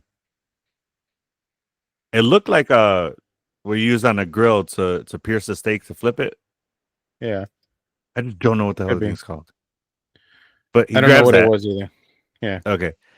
Then we see an elevator going up, and it's Poindexter holding that utensil. So I'm guessing he used that to stab someone to take the rifle. Yeah. Okay. Yeah, Buck we tells see it in the Fisk. body stabbed into the bodyguard when he takes the gun from him. When the bodyguard's Oh, on the okay. floor, it's That's stabbed right. into. Okay. Okay. I didn't see that at first, but that makes sense. So Buck tells Fisk and Vanessa that Poindexter escaped. Vanessa looks scared and tells Fisk there is something she has to tell him. Matt hears her and realizes it was her that ordered the hit on Foggy. So here's where it all starts to come together for him. He then dances with Heather towards Fisk and Vanessa, bumping into her, saying, "Mind if I cut in?" First thing he tells her is, "I know it was you. I know you had Foggy killed." She then quickly tries to go to Fisk, and Matt pulls her in tightly. He's like, here's where he's like, "Gotcha, bitch." He's like, "Nah, you're not going anywhere." He gave her the Dave Chappelle. So Fisk and Heather talk about Matt. Fisk says it's been said that keeping secrets can make us sick. We then see Bullseye standing in the rafters holding a sniper rifle looking down at the four of them. He aims the rifle down and we see Matt talking to Vanessa, telling her, "I know it was you. I just don't know why." She plays dumb at first, telling him she has no idea what he's talking about, but he's not buying it. He asks her, "Does Fisk know?" Fisk asks Heather, "Have you ever wondered why Mr. Murdoch has a thing for vigilantes, Doctor?" And then I think he would have told Heather right then and there had what happens next happened. What do you think? I think so too. Yeah. Yeah, and so by the way, it's called a basting fork. Okay. That's what it And is. all right, thank you. Because that shit It was was bothering killing me. I'm me like, because I looked at the yeah, image. It's like, what the fuck is this thing? Yeah, so you I you stab things and you can hold it into the fryer. So like you stab it and then put it in the basket, so then it just hooks oh, to the okay. basket. That way, because sometimes certain things like certain proteins or whatever will float to the top. We'll If you float, want to yeah. keep it submerged, you stab it, keep it down. Oh, okay, cool. All right. I've seen other people use another basket on top to hold it down. Yeah, that works Or too. and yeah, but I've only ever seen people use that to like I said, to stab a steak on a grill and like flip it if they don't have Mm-hmm. tongs or anything. There's specific ones used for the fryer, but that's Okay. not what we're here to talk about, guys. We're here to talk Nope. about. We're going right back. But when we get bugged with something, we have to get the answer to that. So thank you for We that. sure. So Matt tells her, "You'll pay for what you did." She replies, "You need to relax." Now, some people think that this line was a hint that Foggy's still alive. Because she's Yes, like, that's how I took it you too. need, really? Okay. I didn't see it that way. I saw it as her trying to like calm him down so he doesn't make a scene there, or so he doesn't like go towards Fisk or do what he's there to do. I thought it was her trying to like just take it easy, take a breath, which it wasn't gonna I, work. But I felt like she knew that Foggy's alive. She might be holding him prisoner, or she might be using that as like her. That's her lottery ticket. So basically, how Letty was being used by Brian to bring back yeah, in Dom, Fast and the Furious, yeah. right? I think Vanessa might be an informant. Mm, That's where I got out of this whole situation. I think she's okay, gonna turn on Fisk and save her life to not go to jail and send Fisk to jail. got you. All right, well, we'll That's see if my that theory opinion. pans out. Yeah, we'll see if this theory pans out in season 2. He then uses his focus hearing, and we see that awesome camera lens wide shot thing. I freaking love that. I love that the Yes. whoever's idea that was. I don't know if it was I think it was the director, of one of the episodes, or one of the show, the producers or something like that. They used like a 3 cameras set up to do that. I fucking love that. That was real cool. He starts listening to the room and hears a Bullseye cocking the sniper Yeah. rifle. Insert Reg's joke here. If you're listening, buddy, comment your joke that you just heard that popped in your head. Put it in the comments. The camera pans up to Bullseye looking through the scope, but we don't know who he's aiming at. It's either Fisk or Vanessa, because those are the 2 people we see in frame right next to his sniper rifle. Who did you think he was going after?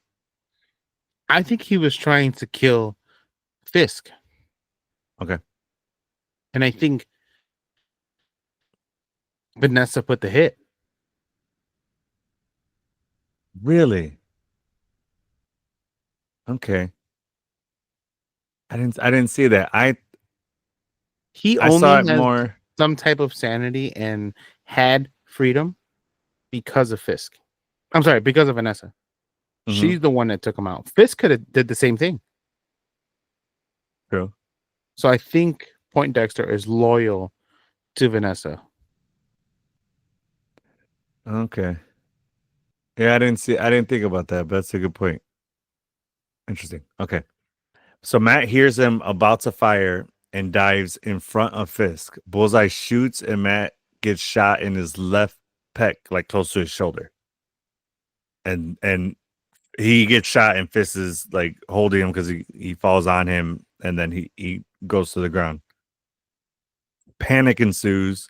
Buck yells out, gun, balcony, and they grab Fisk to get him out of there. Heather drops to Matt on the floor to help him, and she's like looking around to see where the shot came from. The camera. Fisk's face is terrifying. I don't know if Vincent D'Onofrio is like this in real life, and when panic happens, I don't know how to read the guy because he's just like he has the most awkwardest face ever that he puts on during this scene. It's terrifying to look at, or like he looked like he was terrified. I don't know what he was feeling.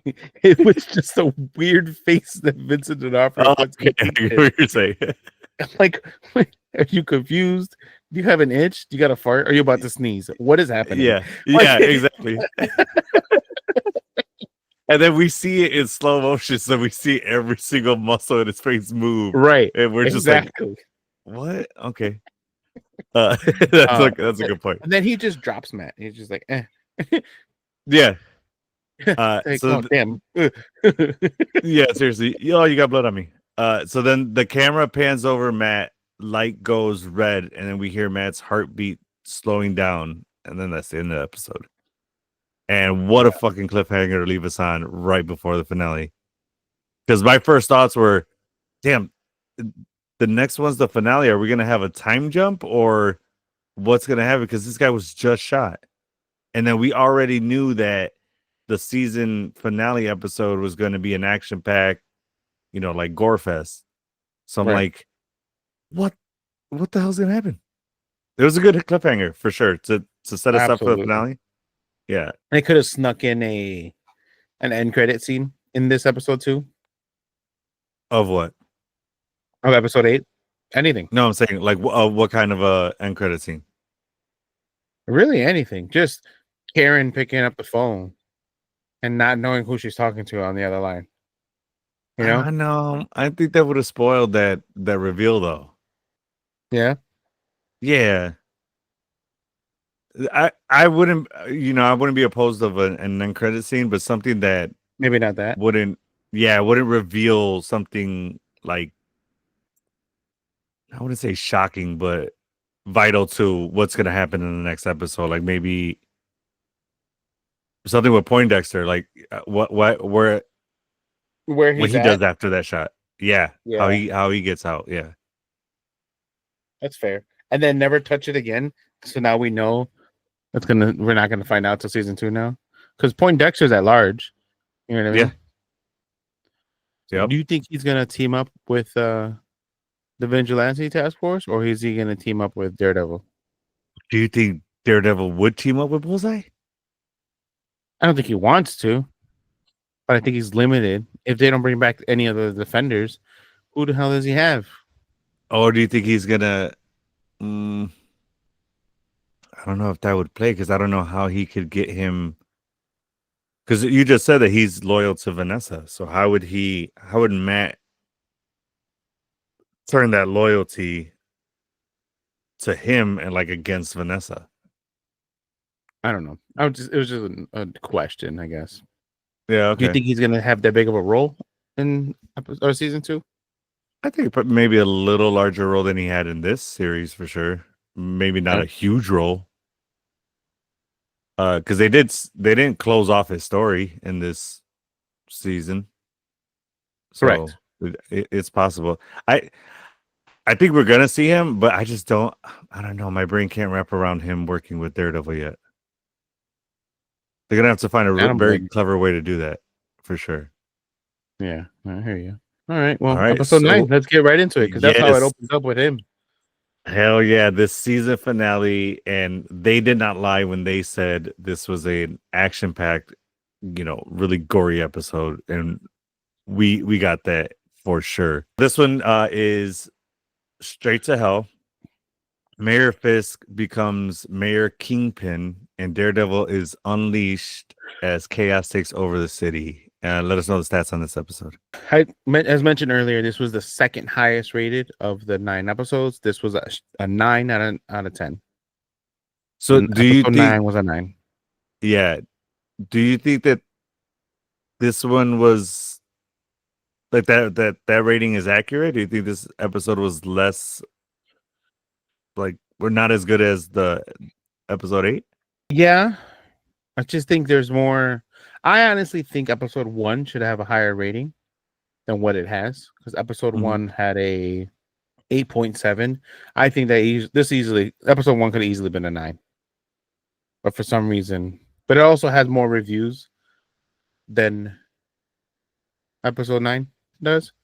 So Okay. some people, the score has kind of like gone down just a bit because at this point, more people have reviewed it. You know what I mean? Okay. But I think 1, 8, and 9 are all as close to perfect of an episode as they could be. You know, Yeah. but I don't have any flaw. I can't see any flaws in these episodes at all. So this episode opens up with Vanessa visiting. Oh no, I lied. It opens up with Poindexter looking into a scope, and he's at the Mhm. black tie event. And then now Vanessa goes to visit him in what looks to be um like a psych ward. I guess he's taking meds. He's not Yeah. restricted, so he's not like bound how he was when he was in the prison. So I think they're looking at him as a mental patient and not as a prisoner right now. And Mhm. he has like 4 little souffle cups full of different meds that he has to take Mhm. Do you think the meds are only for his psyche, or do you think it's also to suppress him. um oh, okay. I wasn't going there, but I was thinking for the his healing for what happened to him in the last series. Oh, pain? Yeah, Yeah. absolutely. There's Okay. painkillers in there, and there's also something to suppress him to kind of because he looks drugged up. You know what I mean? Yeah, he does. Like Yeah. he's like almost about to drool and shit. Like he's pretty Mhm. drugged. Yeah. Yeah. Um, but so Vanessa offers him a chance to get out under the condition to kind of be a hitman again for her. She uses the same condition and the same things that they used to drop the charges on Fisk. So Mhm. because there was other corrupt FBI agents and everything that they were doing, all the charges were dropped on Fisk. So in that same manner, that's what she used in leverage to get Poindexter released.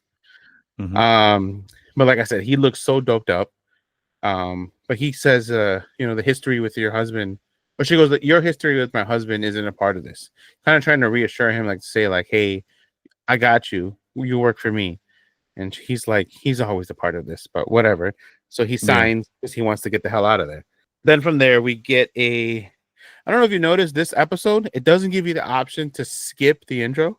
I didn't notice that. I just watched the intro, yeah. Yeah, it doesn't pop up. Now you can Interesting. forward through, but it Right. doesn't give you the option to hit skip intro. Mhm. Usually it does. It didn't this Yeah, time. yeah. I didn't really see anything visually different watching Okay. it, but it doesn't. But Interesting. this is the part. This part. This part had me laughing, and I was like, "Yes, Heather, you deserve this shit." Mhm. So the after the intro, it opens up with Matt being in Oh, the hospital. He wakes up, and Heather's there, and Matt goes, Karen, and obviously it's not fucking Karen. Yikes! yeah, She yeah, looks pissed, bro. She yeah, looks yeah. so mad. Kristen tries to save him. She's like, "Oh, it's the drugs." Um, no, he misses his one of his best friends. You know what I mean? Yeah. His old fling, yes, but like nonetheless, they're still really good friends. They lost a good Mhm. friend together. I didn't think he was calling for her out of love. I think he was calling out for her because he misses his friend. Oh Um, yeah, for sure. And she was the one that was always there for him when he went down bad like that. You know what I mean? So it makes sense that in his drugged up state, that was the first person that came to his mind. yeah, and she was there for him whether he was in Daredevil costume or as Matt. Like Yeah. she was there for him no matter what, and that's what Heather hasn't been able to do just yet. Mm-hmm. So then he just like snaps out of it when he gains consciousness, and he goes right into lawyer mode and starts explaining the whole Foggy conspiracy. Mm-hmm. And then after that, it jumps out and it flips back to Fisk and Vanessa plotting. And so like Fisk is sitting at the edge of his bed, he's bloody, and then Fisk tells Vanessa that he knows everything. We don't really know what he means by that. Mm-hmm. Vaguely, he knows that she put the hit out on Foggy. Vaguely, he knows that she was the one that pulled, Poindexter out. Mm-hmm. I don't think he knows that she was the one, or because he never really admits that he was the one that moved Poindexter to Yeah. Gen, even though Kirsten says it was. So there's no proof, and he never openly admits to that part. Yeah, we Uh, don't ever get confirmation from him that he was the one that did it. right, Yeah. and I think he's on to Vanessa Okay. a little bit, maybe, but I still really If think this Vanessa just some nonsense. if this theory doesn't pan out for you, you're gonna be at probably I don't know if you're gonna be as disappointed, but this is gonna be a whole nother Mephisto thing for you. Where you're like, damn it. Yeah. I don't trust this Vanessa chick, bro. There's not one bit. And we shouldn't. We should not. You don't trust cheaters, dude. That's Fair the number point. one Fair rule. We point. know that. You don't Go ahead. trust psychotherapists that have murdered somebody either. So Yeah, but I was just gonna say, outside of her cheating, you don't trust her because of like the type of person she is with her dealings, or like her business dealings. You know what I mean? Like, look at what she did with Luca. There's plenty of reasons not to trust this woman. I'll die in that hill alone if I have to. I just don't trust Vanessa at all. I, I I mean, mean, as I'll of go right now, down. you are on the hill. I'm on a different hill. Like, no, I think they're Like, okay. Yeah, yeah, I can see you you. went from way I'm over like, there. good luck over there, but I'm over here That's on this funny. theory. Yeah. um. So after they have this conversation and Fisk and Vanessa are talking, he says this part. He's like that he ran to save the city, but then opportunities presented himself. And it's just more of him saying that he wants to be the hero of of this, but this was always his goal. Opportunities didn't present himself. He was always just waiting for the right opportunity. You know what I mean? To make the move. Make Mm-hmm. that chess move. You know what I mean? Mm-hmm. It goes back to because it keeps flipping back and forth again. We keep talking about how scenes like this happen. They go from dynamic scene to dynamic scene back and forth. And Heather, you can tell she's irritated because he said Karen. And so Mm-hmm. she leaves. She's like, I'd better come back talk to you when you're a little bit more rested. Then it Mm-hmm. flips back to Fisk cleaned up, no blood on him, sitting in his desk. And he's ramping up and getting the VTF like super, super amped and ready to start taking Mm-hmm. over the city. And then after he gets them all excited, good to go, the whole hurrah, he talks to Buck, and he asks Buck for an update on Matt. He's like, what happened to him? And they have some dialogue back and forth, and he's like, oh, he's okay, he's at bay, kind of just like, he's gonna make it through, essentially. And he's like, well, let's take this chance to change the narrative. I'd rather have a dead hero of Hell's Kitchen than having a live vigilante. Buck Mhm. says, "Say less," basically with his eyes. He Yeah. just say less. I understand, Hmm. and he's like, He understood the assignment for sure. Yeah. absolutely. So he takes off, and then Fisk kind of scares Sheila into sending people home that he knows, because he knows that she knows the staff too well, very well, and like Hmm. there's no way his administration works as smooth as it does without Sheila. And he's like, you're a very perceptive woman. I feel like you know who's loyal to me and who's not. And he says, Hmm. basically sends her on a mission, say anyone that's not loyal to me, send their asses home. And anyone that's loyal, keep them here. Yeah. Um, and then it's time to get to work. Hmm. And I think out of pure fear, she doesn't say no to the guy. You know what I mean? Yeah. Because he's towering over her as a person. You know what I mean? Vanessa seems taller than Sheila does. Hmm. But she just seems like this normal, small, what ethnicity do you think she is? Hispanic? Who's Sheila? Yeah. I think she's African American. Is she? I African think American? so. She might be mixed. I don't know, but I Yeah, get I more of don't an know. African American vibe. I think that checks out too. You're right. Mhm. But yeah, she's just like a normal petite woman. No, I wouldn't say petite, but just normal sized, not tiny. You know what I mean? Not only that, it's Terrified of that this guy Tower. he's her boss. So Right. at the end of the day, she's got to take his orders, or she's out of a job. That's true. That's true. Yeah. So as she walks out of the office, she runs into Gallo. Gallo tries to convince her to like take down Fisk, and he's gonna go to the authorities. Like, he's like, at the end of the day, he still has to he's still under jurisdiction, and he has to like report to the law regardless. He's not above the Mhm. law. And she says that she's gonna um That she can't go with him, but she can she would put the send her word support. out. Right. Yeah. Buck goes to kill Matt right before the blackout happens, right? And then I think He this was is what, literally waiting for the blackout to happen before making his move, right? yeah, he looks at his watch. He's like, Yeah. and now. Because when Sheila leaves, we see a, like, for lack of a better term, ComEd worker, and like the city, electrical company, whatever theirs is in New York, go into Fisk's office. So I'm guessing that's where Fisk had to have something on that guy to tell him to shut the power down to the entire city. Yeah. So that's And then why he knew exactly what time it was going to go down. yeah. So Matt arrives home in his hospital gown, smiling and shaking his head as he walks toward the couch to sit down. After sitting down and taking a deep breath, he says, "You're pretty much the last person I expect to see here." And it's the Punisher. He's back. Yep. Fuck yeah. Well, I guess you kind Oh, of so skipped over a part. So the whole power outage happened, and Matt hears this guy coming, Buck, oh, until that's he right. escapes. Yeah. So like the whole blackout happens, city goes black, but then Buck isn't able to. He has like some syringe. I'm guessing he was gonna like put it in his IV drip or something. I don't know what he was gonna do with it. Yeah, I didn't know if something was in the syringe or if he was just going to put an air bubble in his line and give him the heart attack. You know what I mean? I couldn't see because he pulled it out, as the blackout happened, so it was hard to see. Right. But yes, you're right. I'm sorry, I totally forgot about that part. And I want to know how the hell Matt got out, because there's only one way into that room. So he heard him coming and then left the room before he even got near it. Before he came to the other double doors into the hallway. Okay. All right. Fair enough. So yeah. So then that happens, and then Matt gets home, and Punisher's there, and he tells Matt he's a wall-to-wall asshole because the power goes out and he has nothing to make a pot of coffee with in his house. That's the first thing he tells this guy. I fucking love Frank Castle.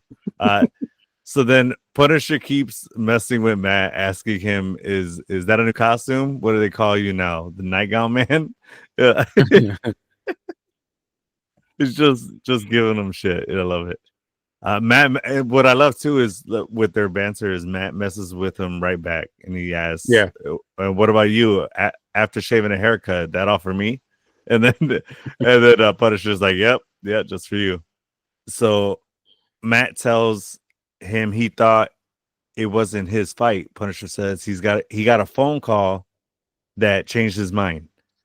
My first thought was Karen. My second thought was Foggy. My first thought That was Foggy Foggy. was it? Okay. Yeah.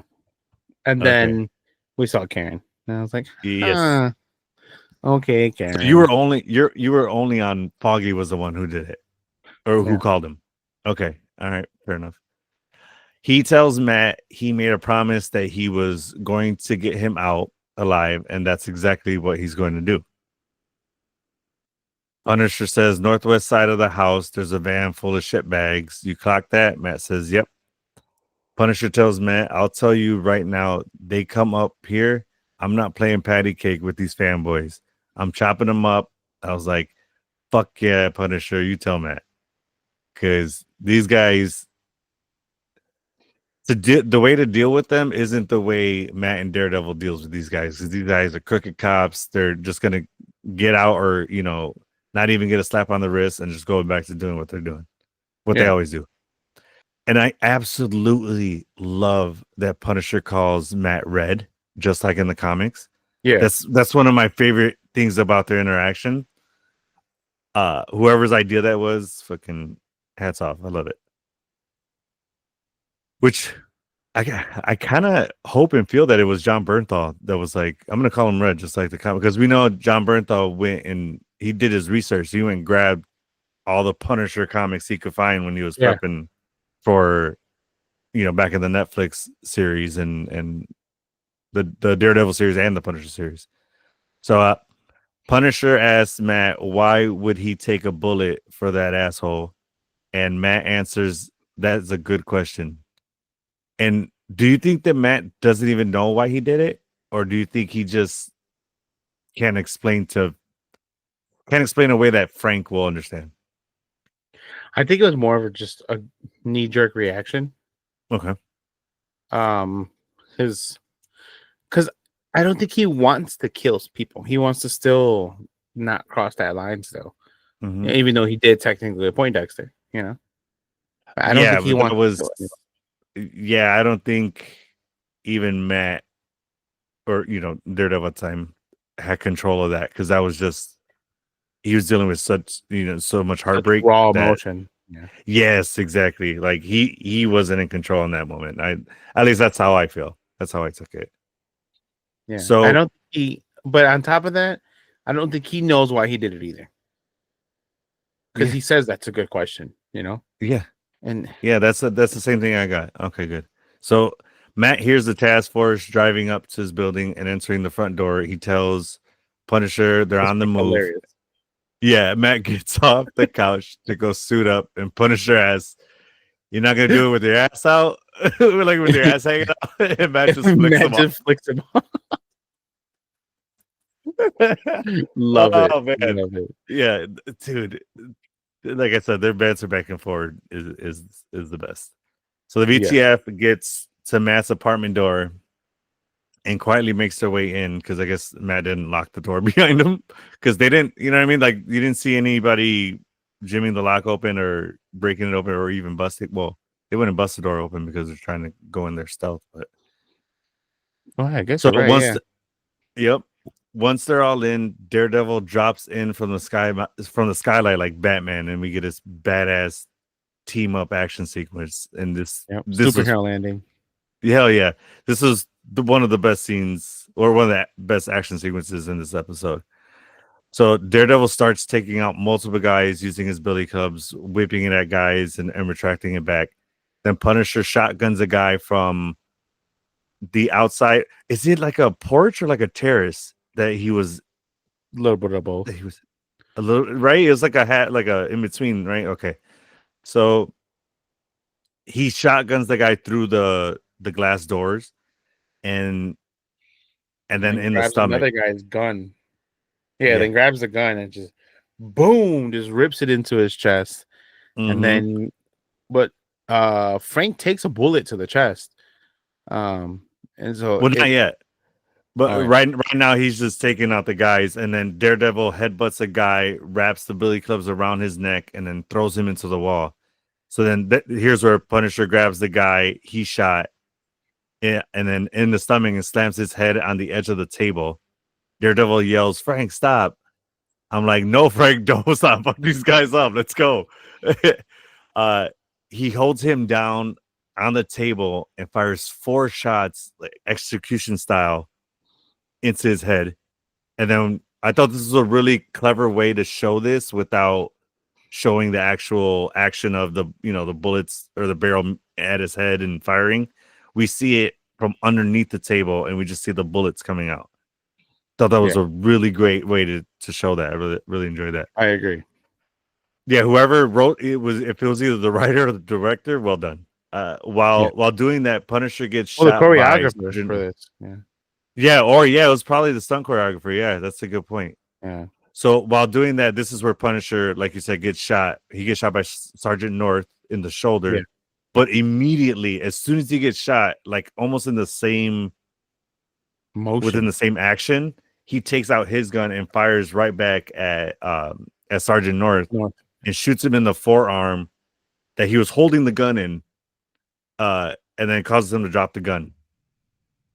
He kind of shoots him through the drywall. No. His arm was out because his arm was around the wall, shooting at Frank, and then at Punisher, and then when he gets shot, he shoots back immediately, so he didn't even have time to pull his arm. That's how I think that's how that happened. I'm pretty sure. I don't think he took cover yet, because I remember when he gets shot, his hand was still out, and that's where he dropped the gun, kind of like in that like walkway in the kitchen. Yeah. So then Daredevil's beating the shit out of a guy with the billy gloves while holding the guy's rifle, and he kicks him in the knee, turns back and throws the billy club at another guy, then catches it back like a boomerang. Fucking Daredevil's a beast, man. He's insane with those things. To do that, he throws it around almost like it's Cap Shield, you know? Yeah, seriously, it defies all physics, like Tom Holland's or Peter Parker's. After that, this is when he shoots North in the leg and the other guy through the drywall. Yes, through the wall. Okay, yeah, I'm watching that now. And then he dives over the kitchen island. Hell and this is crazy when he starts stabbing the guy with his so he dives over it, tackles him, and then takes out his knife. He stabbed him 3 times, I think. A lot. Yeah, 3 times, and on the third one, sliced through him, and then you just see the blood just gush out of him. Yeah, dude. But before we see that, Daredevil uses Scorpion's "get over here" move again with his grappler on another guy. And then it cuts back to where Punisher's stabbing that dude. So then Daredevil throws a guy into the TV on the wall, and then does what I can only describe as like a cartwheel flip, like 2 cartwheel flips to dodge Sergeant North's shots. And then Punisher lays down, throws his knife at Sergeant North's hand, piercing it to the wall. And then Daredevil again whips his billy clubs at the last guy to knock him out, and then retracts it. Punisher finds a shell casing from North's gun and sees his logo on it, and he tells Daredevil, "We found your guy." It was fucking Sergeant North that killed White Tiger. Yeah. And there was no way. Like, your theory was, what's that guy's name? The junkie that was on the stand. I forget his name already. I don't remember, something Torres. But yeah, Nikki, right? Okay. So your theory was that it was Nikki, but there was no way for anyone to see that it was Sergeant North because he wasn't even introduced yet. Yeah. So, and that caught everybody off guard. But that was a nice reveal. The way that they did it, I like that. So tough. North radios his team to tell him Frank Castle is there, and Daredevil grabs the walkie and throws it towards Punisher. Then he puts his billy club to North's face to make him look at the shell casing in between his fingers. And he tells him, "You killed Hector Ayala." Punisher puts the walkie on his like his vest belt, and we know why later. Daredevil tells North Hector was a good man. North tells him, "Do what you got to do. I stood with my own. I can die easy." So Daredevil stands up, turns around, and then turns back around, screams, and then uppercuts North with his billy club. And then here's where he starts to see flashbacks of him hugging Hector when he was acquitted, and Yeah. the scene of where he's walking with Foggy and Nelson, or Foggy and Karen, Karen. out of that in that first episode, out of their law firm. What else did he see? That's it. Just them. Just Those those three. two, right? And then it cuts back to him. Yeah. Okay, yeah, and then he's contemplating, what he wants to do, and then in my head, I'm like, don't do it. I'm like, don't succumb and kill him, because that'll just take everything away from or what Matt is and who Daredevil is, and I feel like it'd be too hard for him to come back from if he does actually kill somebody. But Frank is standing there like, do it. You're like, you need to do this. He shoots somebody. He's like, what about this guy? Boom. And he shoots this guy in the head. It ends his ass. And he doesn't. Like, he ends up not doing it. And then that's when the whole grenade happens. Yeah, because he tells him that he's not worth it. And then, that's when Punisher's like, what about this guy? Is he worth it? Boom, boom. And I was just like, he just doesn't give a fuck. He's putting everybody down. Yeah. So yeah, then that's where, like you said, Matt they're arguing, and then Matt's like, shut up. And then he hears the grenade pin being pulled and tossed. And then he's like, grenade. He goes, run. And then they just run and both jump. And Punisher was first, so he jumped. He had to have known that Daredevil was gonna grab him and use his grappler, because, like I said, he was ahead of him. And we know Punisher he was just can't fly. aiming for a car. I think Punisher was just gonna be like, fuck really? it. I'm just gonna land. Well, we don't, yeah, because we don't know how high up his apartment is, do we? We know it's the top floor. Oh, right, because he has the That terrace the like patio situation. the terrace situation, right? Okay, but we don't know how many floors up. But there's no really There short was buildings not in too New York, many, though, right? No, there was, because later on, they pan with them on the floor and they look up, so it's no more than like 6 floors, four to 5, somewhere around there, Okay. 4 to 6 floors. It's not Still, I don't think. still. Yeah, I don't think if Punisher jumps and lands on a car, he can just get up and walk away from that. I mean, what he'd be in a lot of pain, but yeah. You think he could land on a car, Frank, him bro, not being enhanced in any way, and just be like, ow, and then walk away? No. I mean, he's gonna limp away. He's not walking, but Wait, okay. So then that's when this guy Matt's like, you're an asshole, Frank. He goes, yeah, I know. yeah, I know. And then this is where a car pulls up and they turn around and Karen gets out. And then that's when we were like, oh, okay, it was Karen who called. So my first thought was right, but I was hoping it was fucking Foggy that got out of the car. There's so many times in this episode where I was hoping the Foggy reveal was going to happen. I was dying for it. Once Karen showed up in the car, I was like, oh, we're not getting Foggy in this episode. If he's alive, we're not seeing him yet. Really? Okay. Yeah. I was still holding out, hoping for it. I thought it was funny when he was like shotgun. He's like, he like chuckles. Yeah, I want to hear your shit. Yeah, like you said, their banter between them is fucking hilarious. So they get back to Punisher's lair essentially, and Matt kind of he can tell that there's something going on between Karen and Frank. He's listening. You can tell he's like listening to their heartbeats, kind of thing, and just kind of you can feel the awkward tension in between them. And I think this is why Frank offers coffee, And he's like, because she's like, "How are you doing?" And he's like, "Oh, I'm fine. Don't worry about it." She says, "Let me help you." He's like, "There's nothing in this world that a cup of coffee can't fix." Um, and then he's like, he's like, he offers her coffee. She declines, and he's like, "How about you, Red?" He's like, "Get any oat milk?" And he starts laughing. Because that You for know, sure the, wasn't a serious yeah, question. He knows he damn ain't well got Frank Castle don't fuck with oat milk. he don't got milk. Period. He's drinking that shit Right. black. It's Exactly. straight black. I don't even think he got sugar. I don't even think he put sugar in his coffee. That'd have been hilarious. And I hope it was like an outtake where John Bertha was like, I have almond milk. Will that work? Yeah, right. Like I can make you a latte. He Yeah. just hands him a latte with a whole leaf on it Mhm. and shit. Yeah. Um. He draws the Punisher skull in the foam.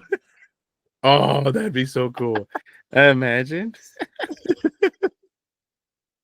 You Punisher Coffee sounds pretty cool. It's a cool name of for a coffee think so? for a All coffee right. shop. Yeah, I think it's cool. Let's work on that. Yeah, right. Uh, so back in the day in Netflix, to ask if you want coffee was kind of a way to ask for sex back in the Luke Cage series. Do you remember? Was it? Yeah. So he says it to, um, it was like a joke, and like, Between him and Jessica Jones, right? and also Rosario Dawson's character. Oh, okay. Yeah, And it's been a year since I've seen the Luke Cage series, but I okay, just I remember vaguely remember that. I shared the memes about what this means now, and then you want to get some coffee. It means you want to smash. Oh, okay. Basically. It's like there's Netflix and chill, and now it's hey, do you want to get coffee? Oh, And so that's you're what it was. thinking that that's the reference here? Well, that's what I thought at first, but Okay. later on, as their dialogue continues, I don't think it's just that. I think he does have feelings for her, and Yes. I think he also still hasn't healed from losing his wife, so I think he's scared to move on too. Yes, 100%. Yeah. But he still has some feelings for Karen.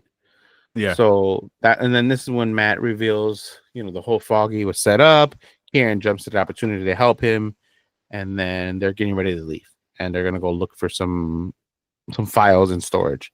So Karen goes, "You coming, Frank?" He's like, "I got shit to do." Like, what a dick! I got shit Yeah. to do. Yep. And then Matt goes, "You realize that Fisk is coming for you?" He's like, "Is that right?" He's like, "I'll tell you what. If he does, I'll put a bullet in his fat head. How about that?" He's like, "You know something? That Inspector Gadget bullshit. That's not me." That's not for him. Yeah, that shit was so funny, man. And for any of you younger viewers out there who don't know who Inspector Gadget is, please look that up and that will make this joke way funnier to you. Yes. And so Matt's like, "I'm done with your shit," and just fucking walks out. But Karen, she's like, "I'm not buying it. I don't believe you don't care." And he kind of just looks at her with this like such a sad look on his face. He's like, "Hey, Karen, you asked me to do a favor. I did it."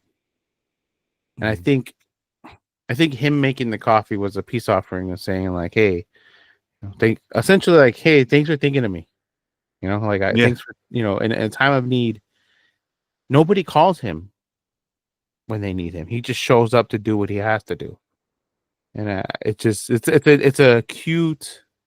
Well, he'd be pissed for me using the word cute to describe Mm. Frank Castle, but it's Mhm. a it's an intensely awkward emotional scene, and it's just something aside of Frank Castle that I think John Berthal is bringing to the screen that I've Mhm. never seen before. And I think Of this side Frank of Frank, Castle, yeah.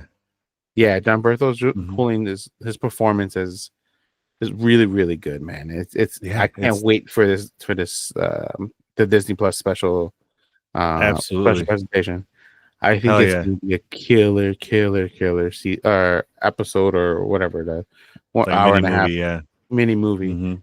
Um, yeah, I just Yeah, I agree, man. I feel like John Bernthal is how I feel about John Bernthal playing Punisher the same way I feel about Tony Stark playing, or I mean RDJ playing Tony Stark, Chris Evans playing Cap, Chris Hemsworth playing Thor. I don't see anybody else that could play this character better than him. mhm. And what I love about it even more is that he truly cares about this character. Like we mentioned it before that he walked away initially from from this role because he felt that the writers didn't have it right, that they didn't understand his character. But yeah, and I also think that Karen, like he has those feelings for Karen because you touched on it a little bit, but she was the one that was always there for him. She's the one who was helping him out. Who was didn't she have something to do with like getting him out of jail or acquitted or something like that? I vaguely remember that. It's been a while since I seen the series. Something like that, yeah. Yeah, but like I said, she was always there for him, and he, like you said before, he hasn't had that he hasn't had that since his wife. Yeah, since his wife and kids. So it makes sense that he would start to develop feelings for Karen, but be afraid to act on those feelings because he's still in love with he his feels wife like and he would, grieving for his wife. like he would Yeah, betray her. And yeah. I it mean, gotta be instead, tough to yeah, lose your wife that way. You know what I yeah. mean? It'd be hard for any man to move on. You know. Agreed. Yep. So, yeah, it's hard to like change the subject from there, but I know. Now back to your but regularly scheduled programming. Just go right. back into the episode. To change things up a little bit, to go from a heartfelt thing to some fucking sleazy douchebags, Daniel and Buck go to talk to the council, and they are talking about the safer streets initiative, and it's just essentially martial law is really what it is, and that's what they're pitching. And the council is like, this is stupid. Why would we want to support this? And This makes they stop and frisk look like what did he say? This makes stop and frisk look like nothing. I forget the actual phrase they said, but they're basically saying that it's way worse than stop and frisk. right.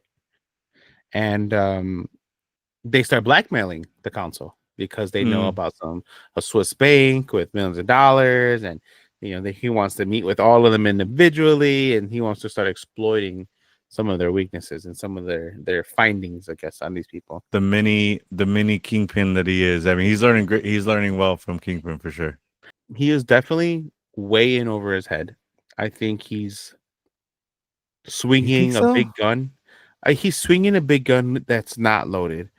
Like he's holding the bazooka backwards, kind of thing. You know what I mean? I don't know. Like, I don't think he's in over his head because he has Kingpin like backing him up. So he's got that safety net of Kingpin. He has confidence. Yes, he has all the confidence in the world because of Kingpin support. But the reason I say that too is because, we've seen it in that episode. I feel like Kingpin sees himself in Daniel, and he's gonna want to mold. He's basically gonna try to fill that void that he didn't get with Echo, and he's gonna put it towards Daniel.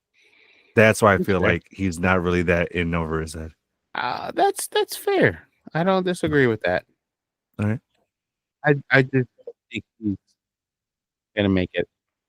He's gonna die. That's probably still true. Yeah. And then from there it switches over to the BB report and just showing the pure chaos that's happening in New York City right now. I feel like they used actual footage of looting too. It didn't look like it was filmed for the show. I don't know. That's tough if they are. I doubt Disney would, because somebody can pick that up, and it's just a PR nightmare for Disney to use real footage. That's a fair point. Okay. And they're like, so you think this is funny to use real footage to make fun of people that actually really died? Yeah. I mean, I don't know if they could argue that it's being used as like in a humor way. I think it was just being used to fit the story that looting happens. It's insensitive to the people that are actually involved if that's real footage. That I would agree with. Yeah, it would be insensitive for sure. That's I didn't think about that aspect. You can't even tickle your balls in public without somebody fucking losing their shit. You know what I mean? Yeah. Well, you shouldn't be doing that in public, period. But yeah, I get what you're saying. I meant scratch your balls. I meant scratch. Because if you're tickling your balls in public, you need to go see Heather or something because something's not right with you. You need to go see what? Heather, the therapist. Oh, I think you Yeah, said Hitler. No. The How would you What even does see Hitler got? them? I don't know. Anyways, Oh let's my get back gosh. to it. So a teen is robbing a store. Cops say, "Freeze, show me your hands." He drops what he stole and puts his hands up, and the cop just shoots him twice in the chest. The other cop says he's just a Ouch. kid. The cop that shot him says, "No, it's not a kid." Pulls his beanie down and says, "It's a mass vigilante." And I'm just like, "Are you fucking serious?" Like that's the type of guys that he put on his task force. That's Yeah. that's insane. I would be legitimately scared to be living in New York at that time if that was happening. You know what I mean? Yeah. That's tough. That's scary. I mean, Mm-hmm. thankfully, do I 100% agree with our mayor here? Not really always, but I think I feel safe. He opened the mayor and the governor of Illinois. They've made Chicago and Illinois feel very safe with the immigrants and with putting the borders down and putting their foot down on ice and all that stuff, not supporting the initiative from the president's administration. Mm-hmm. Yeah. But so I don't think that'll ever happen here in Chicago because we're so diverse. But Yeah. this corruption that Kingpin's kind of happening and using and enforcing in New York City, that's got to be terrifying. That's got to be so terrifying to live through that. Oh yeah. I mean, we might know that firsthand pretty soon. So we'll see how our time Hopefully not, but goes. yeah. Yeah, Yeah, for sure. opportunities. If not, you come here and I'm geared up with weapons. We can handle business. All right. We're gonna need a little bit more. Okay, Yeah, we will, but that's a good start. You can't lie. I got some decent weapons here we can start with. you do. So Matt and Karen are at Foggy's storage unit looking for the case files. Mhm. Matt tells Karen, "You talk to Frank a lot." Karen says, "You should. You sound like you're jealous." And then Matt's like, "Back at his place, I heard your heartbeats. This is what you were talking about earlier." Mhm. Karen's like, "God, that is really not fair." She goes, "You heard his?" And Matt's like, "Oh yeah." And Karen says, "It's just adrenaline, I'm sure. You heard mine when I saw you." And then Matt's like, "Yeah, adrenaline, I'm sure." So that was a nice little back and forth between them. And I feel like that dialogue is setting up what I feel like Karen's role to be in the Punisher special presentation. Oh yeah, I don't know. absolutely. Yeah, right. You agree? Okay, good. 100 I was a wondering if that was just billion me. percent. Okay, Yeah. good. So, because she definitely still has feelings for Matt, and I don't think they're purely only friendship feelings. Like There's some I think she's, romantic. yeah, There's I think so. someone, but I just think it's because it ended so abruptly and with everything they've been through. I just think I think she's always gonna have it's love like for him. yes, she's always gonna have love for him. She just might not be in love with him, but I don't think she can love him similar to Rachel in Dark Knight, where she loved Okay, yeah. Bruce, but couldn't Mm-hmm. love Bruce as Batman. You know what I Yeah, mean? she can love him fully because he was Batman. Yeah, I get what you're saying. That actually makes a lot of sense. That she can't fully love Matt if he's still gonna be Daredevil, but I feel like the difference between her and Rachel is that she understands why Matt needs to be Daredevil. Right, And I feel right. like Rachel didn't. She was like, you got No, to stop doing little that. pansy. Yeah. Yeah. Yeah. Okay. That's really good point. I didn't see it through that perspective. That's nice. All right. My favorite part, and I text you avocado. Yeah. And I first, I'm glad you brought that up because at first I literally thought you texted the wrong person and you meant to text Sandy like something to get from the store to not forget the store. And then, because I didn't get to that part yet. You were ahead of me. So then when I saw avocados at law, I'm like, oh, that's why he sent me that text. It was enough to make you laugh when you watched it and then it wasn't a spoiler. So I'm like, all right, if he didn't get to this part yet, it didn't spoil nothing. But when he watches it, Yeah. he's gonna get a good laugh out of it. Yeah, and I did. I for sure did. Yeah, so it worked. Yeah. So yeah, So Matt for those finds of the you who box. don't know, yeah, the box and it says avocados of law at law, which is their versions of saying abogados, which is lawyer in Spanish. Mm-hmm. Super fucking cute and funny. I love it. Yeah, the story behind that is Matt was saying that him and Foggy Foggy was real drunk one night, and it I guess avocados turned into avocados because he couldn't probably say the word right, or just him being Right. drunk and slurring his words. That was a cute little story, and it kind of gave Matt a nice memory of Foggy Yeah. as a nice little break from this him just feeling heartbroken that Foggy's gone. And It was also like an insider joke that Karen said, she's like, I never understood that. And yeah, now it was something for them to kind of have some closure and just like remember their good friend Foggy, for him yeah, to be like, oh, abogado. She's like, oh, like it was such a cute, like, oh my God moment. Like that's so yeah, funny. yeah, Yeah, it yeah, was it for was, it sure, was a yeah. good lightning moment from Mm-hmm. all this killing that we just seen. And I think Yeah, that's what the exactly. series has done really well. It's it's changed the mood and emotion. Like it just gradually gives us this good sense of feeling after everyone just got murdered. You know what I mean? Yeah, Uh yeah. it's some seasons or some series don't do that very well. They don't transition the emotional spectrum very well, and I think they do a good job. And they use humor, like the typical MCU, like knee slapping humor. I think, and it, Mm-hmm. it works really well with how they switch the tone of the episode. Yeah, no, I agree. They use transitions really well in the show for sure, and they know how to change the mood without just abruptly going from killing to funny moment. And yeah, Right. they did that really well. So Karen finds what they're looking for. Foggy was going to argue that due to the unique nature of the Red Hook port location, no crime was committed in New York State or even the United States of America. Therefore, the court has no jurisdiction to prosecute. So they find with the Red Hook Charter, 1855. Which states that it's a free port exempt from the jurisdiction of the city and the country, which I didn't realize can exist in the United States. So it's pretty interesting if that is in fact real. Yeah, I didn't know that was a thing either. I don't know if Mhm. Red Hook is that a real thing in New York? Do you know? Mhm. I don't. So maybe you can do some research on that. Yeah. Matt realizes Vanessa has used the port to store art for years. If it's a free port, she's doing it without customs, without taxation, without fear of seizures.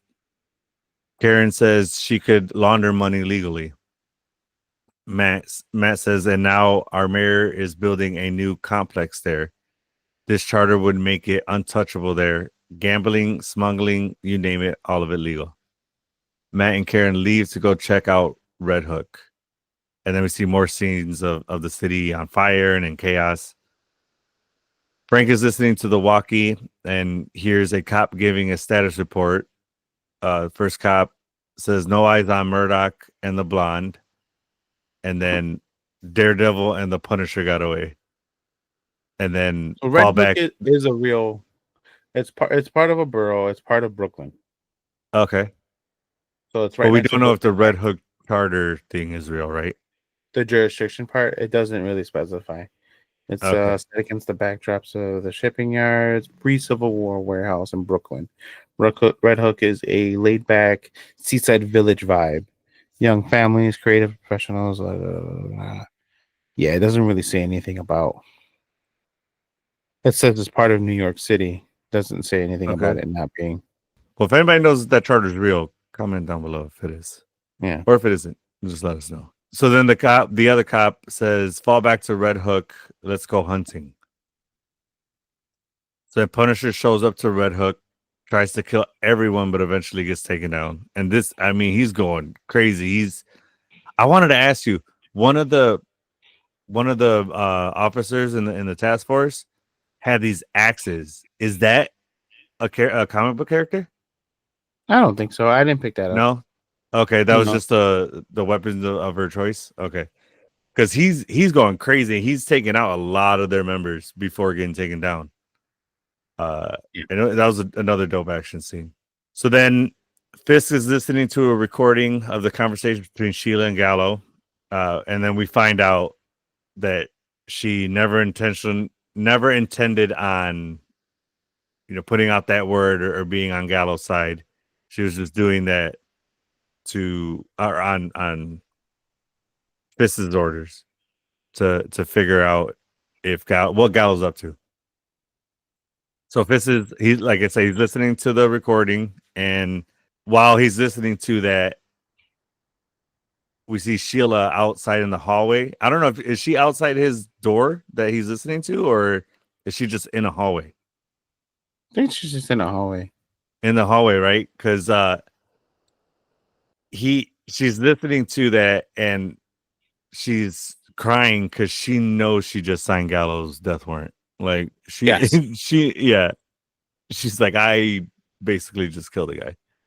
Gallo gets into his car and tells his driver to take him home, but it's not his normal driver. It's an officer he hasn't seen since the cop was a rookie.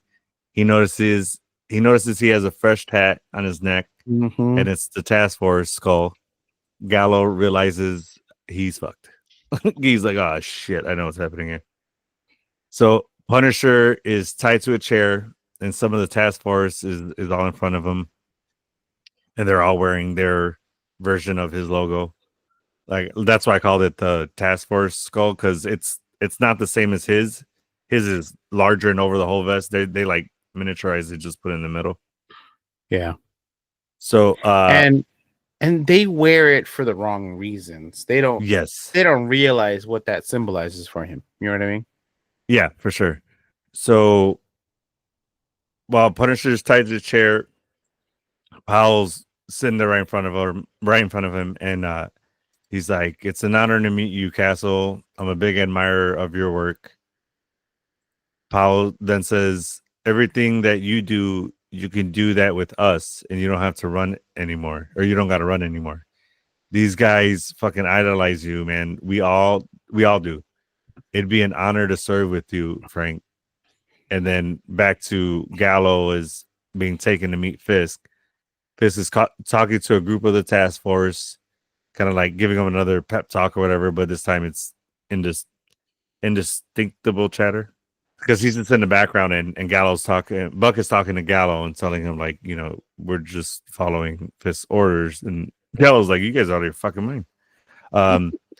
So then Fisk tells Gallo how he was never really there for the rank and file, the men and women on the front line, risking their lives to keep New York safe, keep you safe. And then Fisk says, can we blame the commissioner? He's just a cog in a broken machine.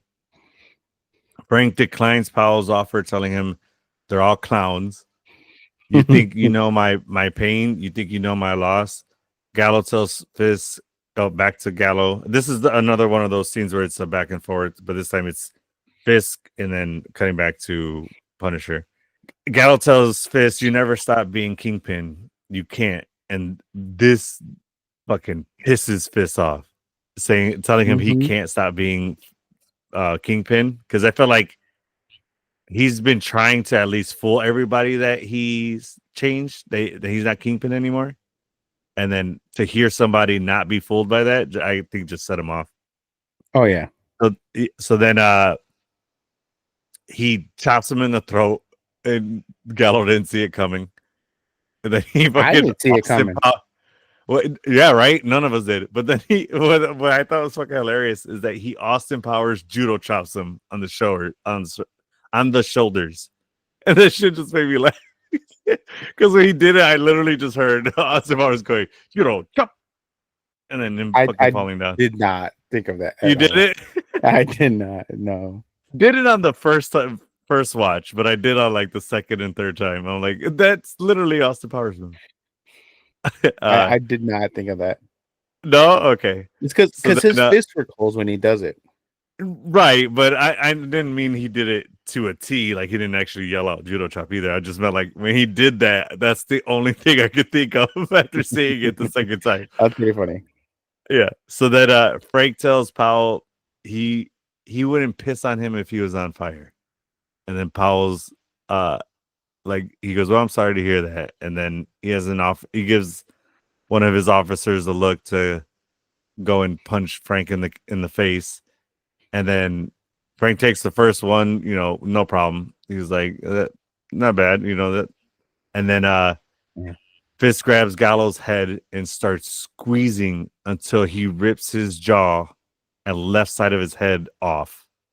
And we see it all happen. And there's another scene that was taken straight from the comics. And that shit was awesome, but gruesome at the same time. I was like, oh, even the task force was like, the task force was scared. Yeah, the driver that brought him there almost threw up. He's like, he did a little like gag real quick. I was just like, shit. And then Fist wipes his mouth and his forehead, and he asks, "Any questions?" I would have said like, "Yeah, can I go?" Because I think I got an appointment I have to make right now. I'd have fucking got the hell out of New York after seeing that shit. As the city shut down, good luck with that, bro. Yeah, dude, they're the task force. They can be like, I gotta go over there, and they'll just let him out. You know what I mean? That's true. But yeah, I would have got the hell out of Dodge. So back to Karen and Daredevil. They get to Red Hook, and they see Red Hook covered with the vigilante task force. So then Daredevil tells Karen he's going in, stay here and stay out of sight. And Karen's like, "Are you fucking crazy?" She said, "No, you can't go in there. You'll die." She goes, "You're hurt, and if you go in there, you'll for sure die." She gives him a nice little speech to make him see reason.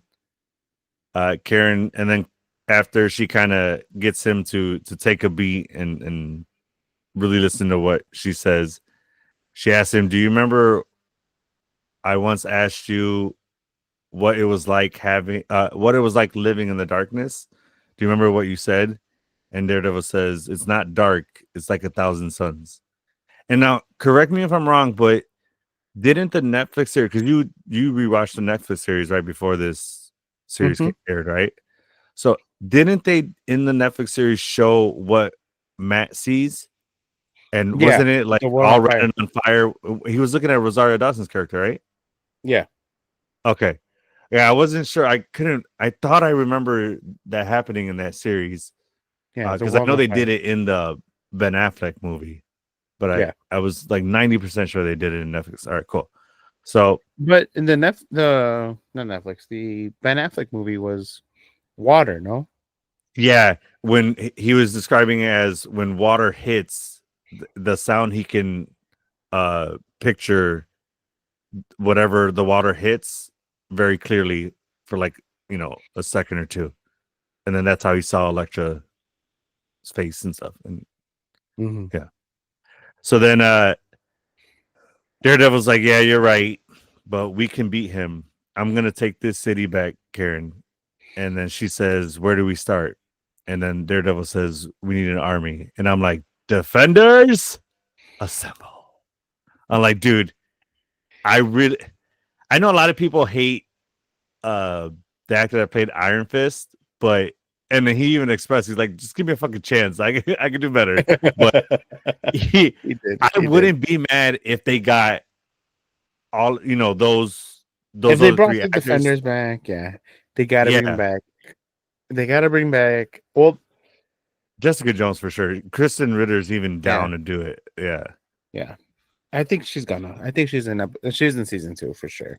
Yeah, I'm betting that she is too. Even Luke Cage, I think he'll be. Do you think that we'll see, if we don't get Danny Rand as Iron Fist? Do you think we'll get, what's the woman's name? Colleen. Yeah. Do you think we'll at least get her? I would prefer.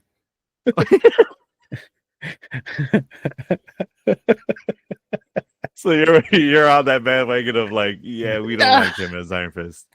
Look, I'll give him a chance. I'll give him another chance. I'm okay with it. Like, if they, just for the nostalgia, just I mean, I'm Mhm. not saying giving this guy a whole series, you know what I mean?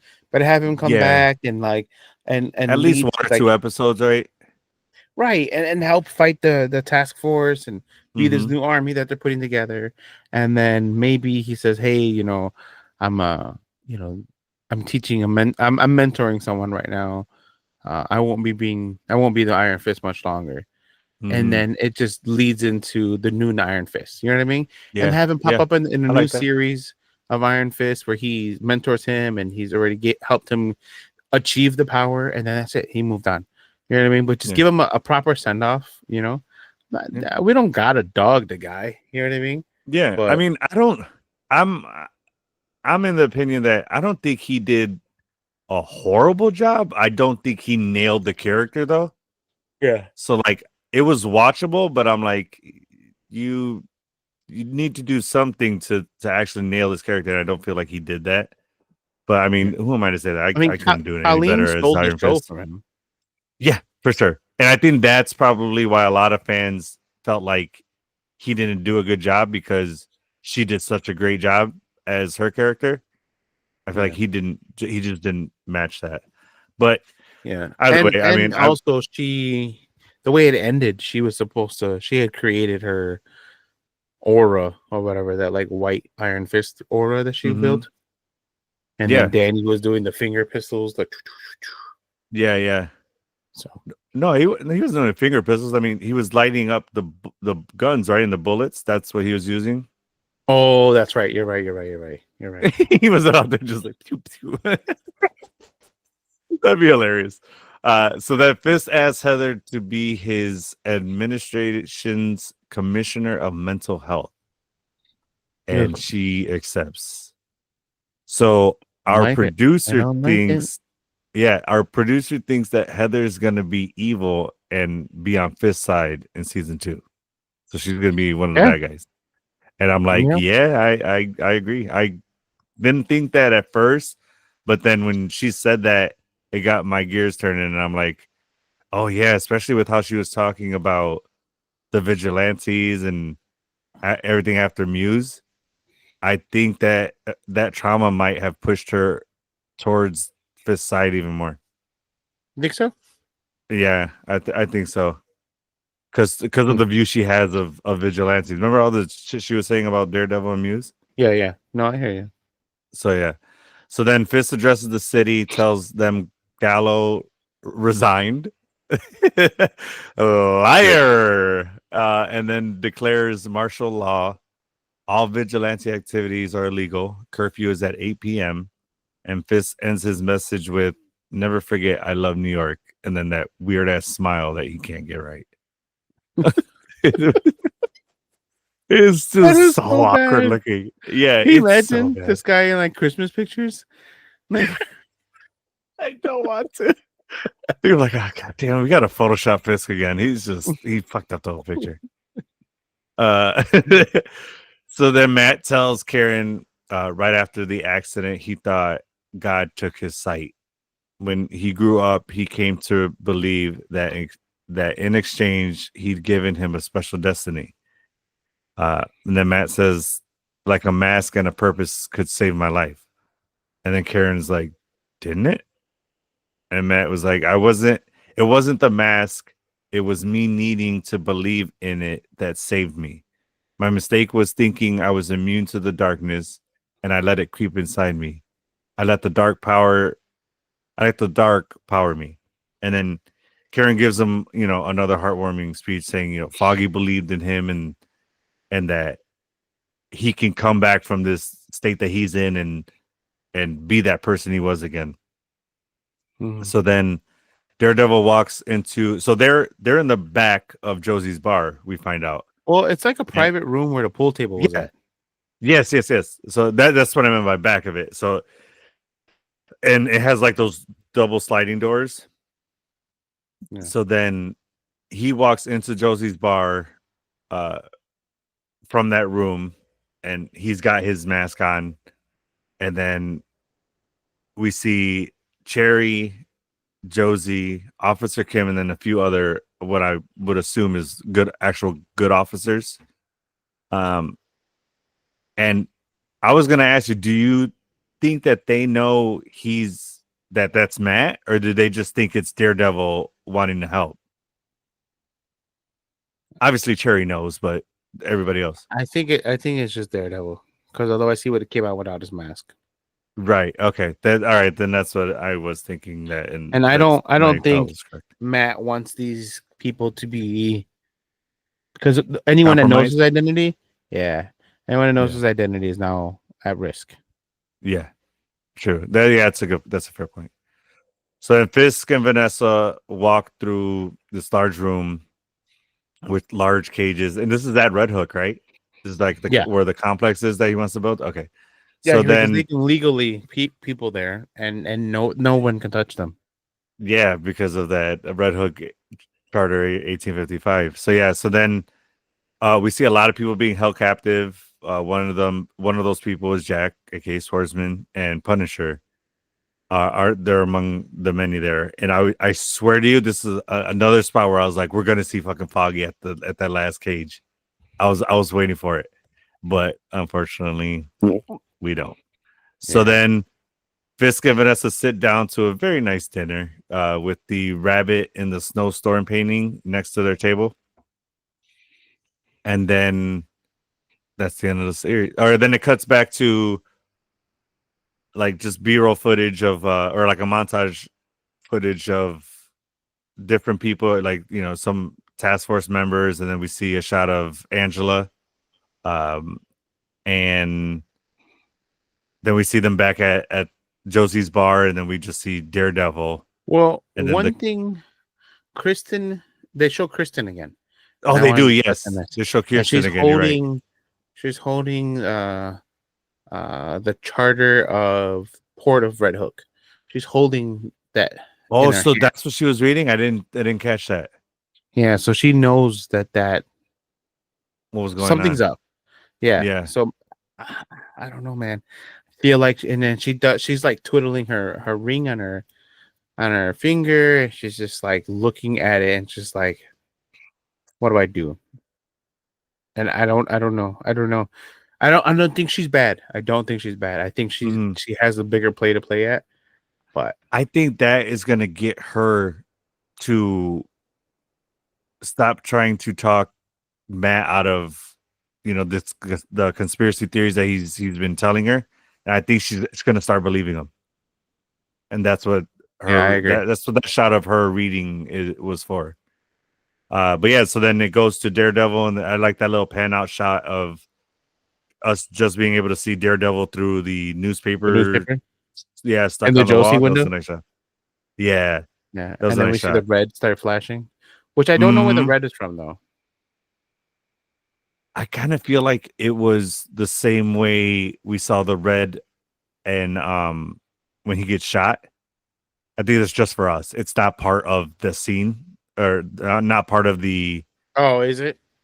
Yeah, that's how I took it. I didn't think it was part of where they're at. I thought it was solely for us as the viewers. Gotcha. Yeah. So then that's the end of season 1, or at least we thought, and then we get a mid-credit scene. Yeah. And here's the last time I was like, oh shit, we're gonna see Foggy, because we see the the cages, and nope, it's Punisher, and it's him, one of the guards walking over there, and he kind of puts on the nice guy act, and he knows that these guys idolize him, so he plays at that, and he gets the guard to go over, and he pretends to go to shake his hand, and right as the guard is walking, I'm like, you're an idiot, you deserve what's about to happen.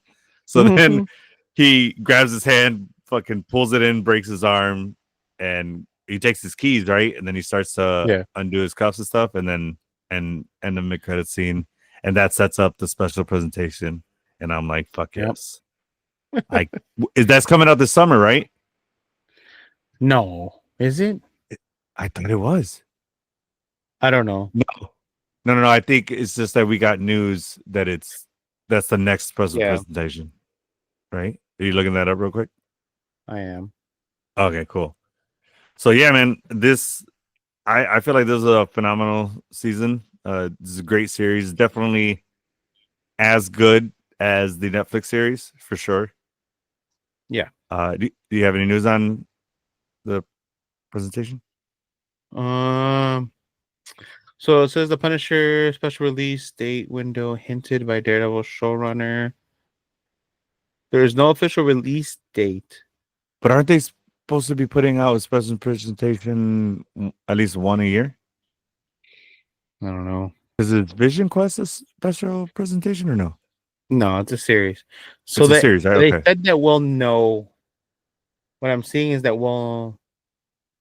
because the second season of Daredevil Born Again comes out in March of Of 2026. next year. Yeah. Yeah. I gotta imagine it comes out before that.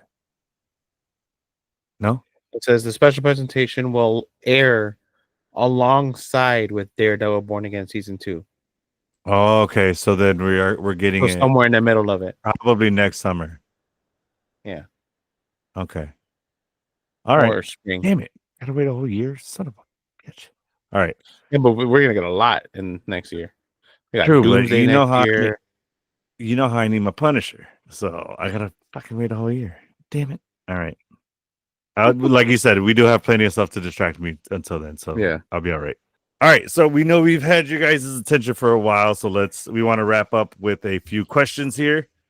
So I wanted to know, Kike, what is your favorite episode of season 1 of Daredevil Boarding? The first one. Yeah. Episode 1. It just hit so fast, so hard, so strong. I was like, this is Yeah. awesome. That's what she said. I set myself up for that one. I threw the Yes, you alley oop did. and you slam dunk that one. Yep. But All yeah, right, I mean, so I what's your agree. favorite? Episode 1 was great. What was your favorite? Mine, it was still episode 6. I Right. love that episode, man. The way it was written, the fight choreography scene, the way that they shot that, it was fucking phenomenal. I can't get past that. Okay. I think it was well directed, well written. I've never seen anything like that, so it caught my attention, and yeah, this finale was a close second though. I did enjoy the finale a lot. Yeah. Okay. So So what was your favorite fight scene?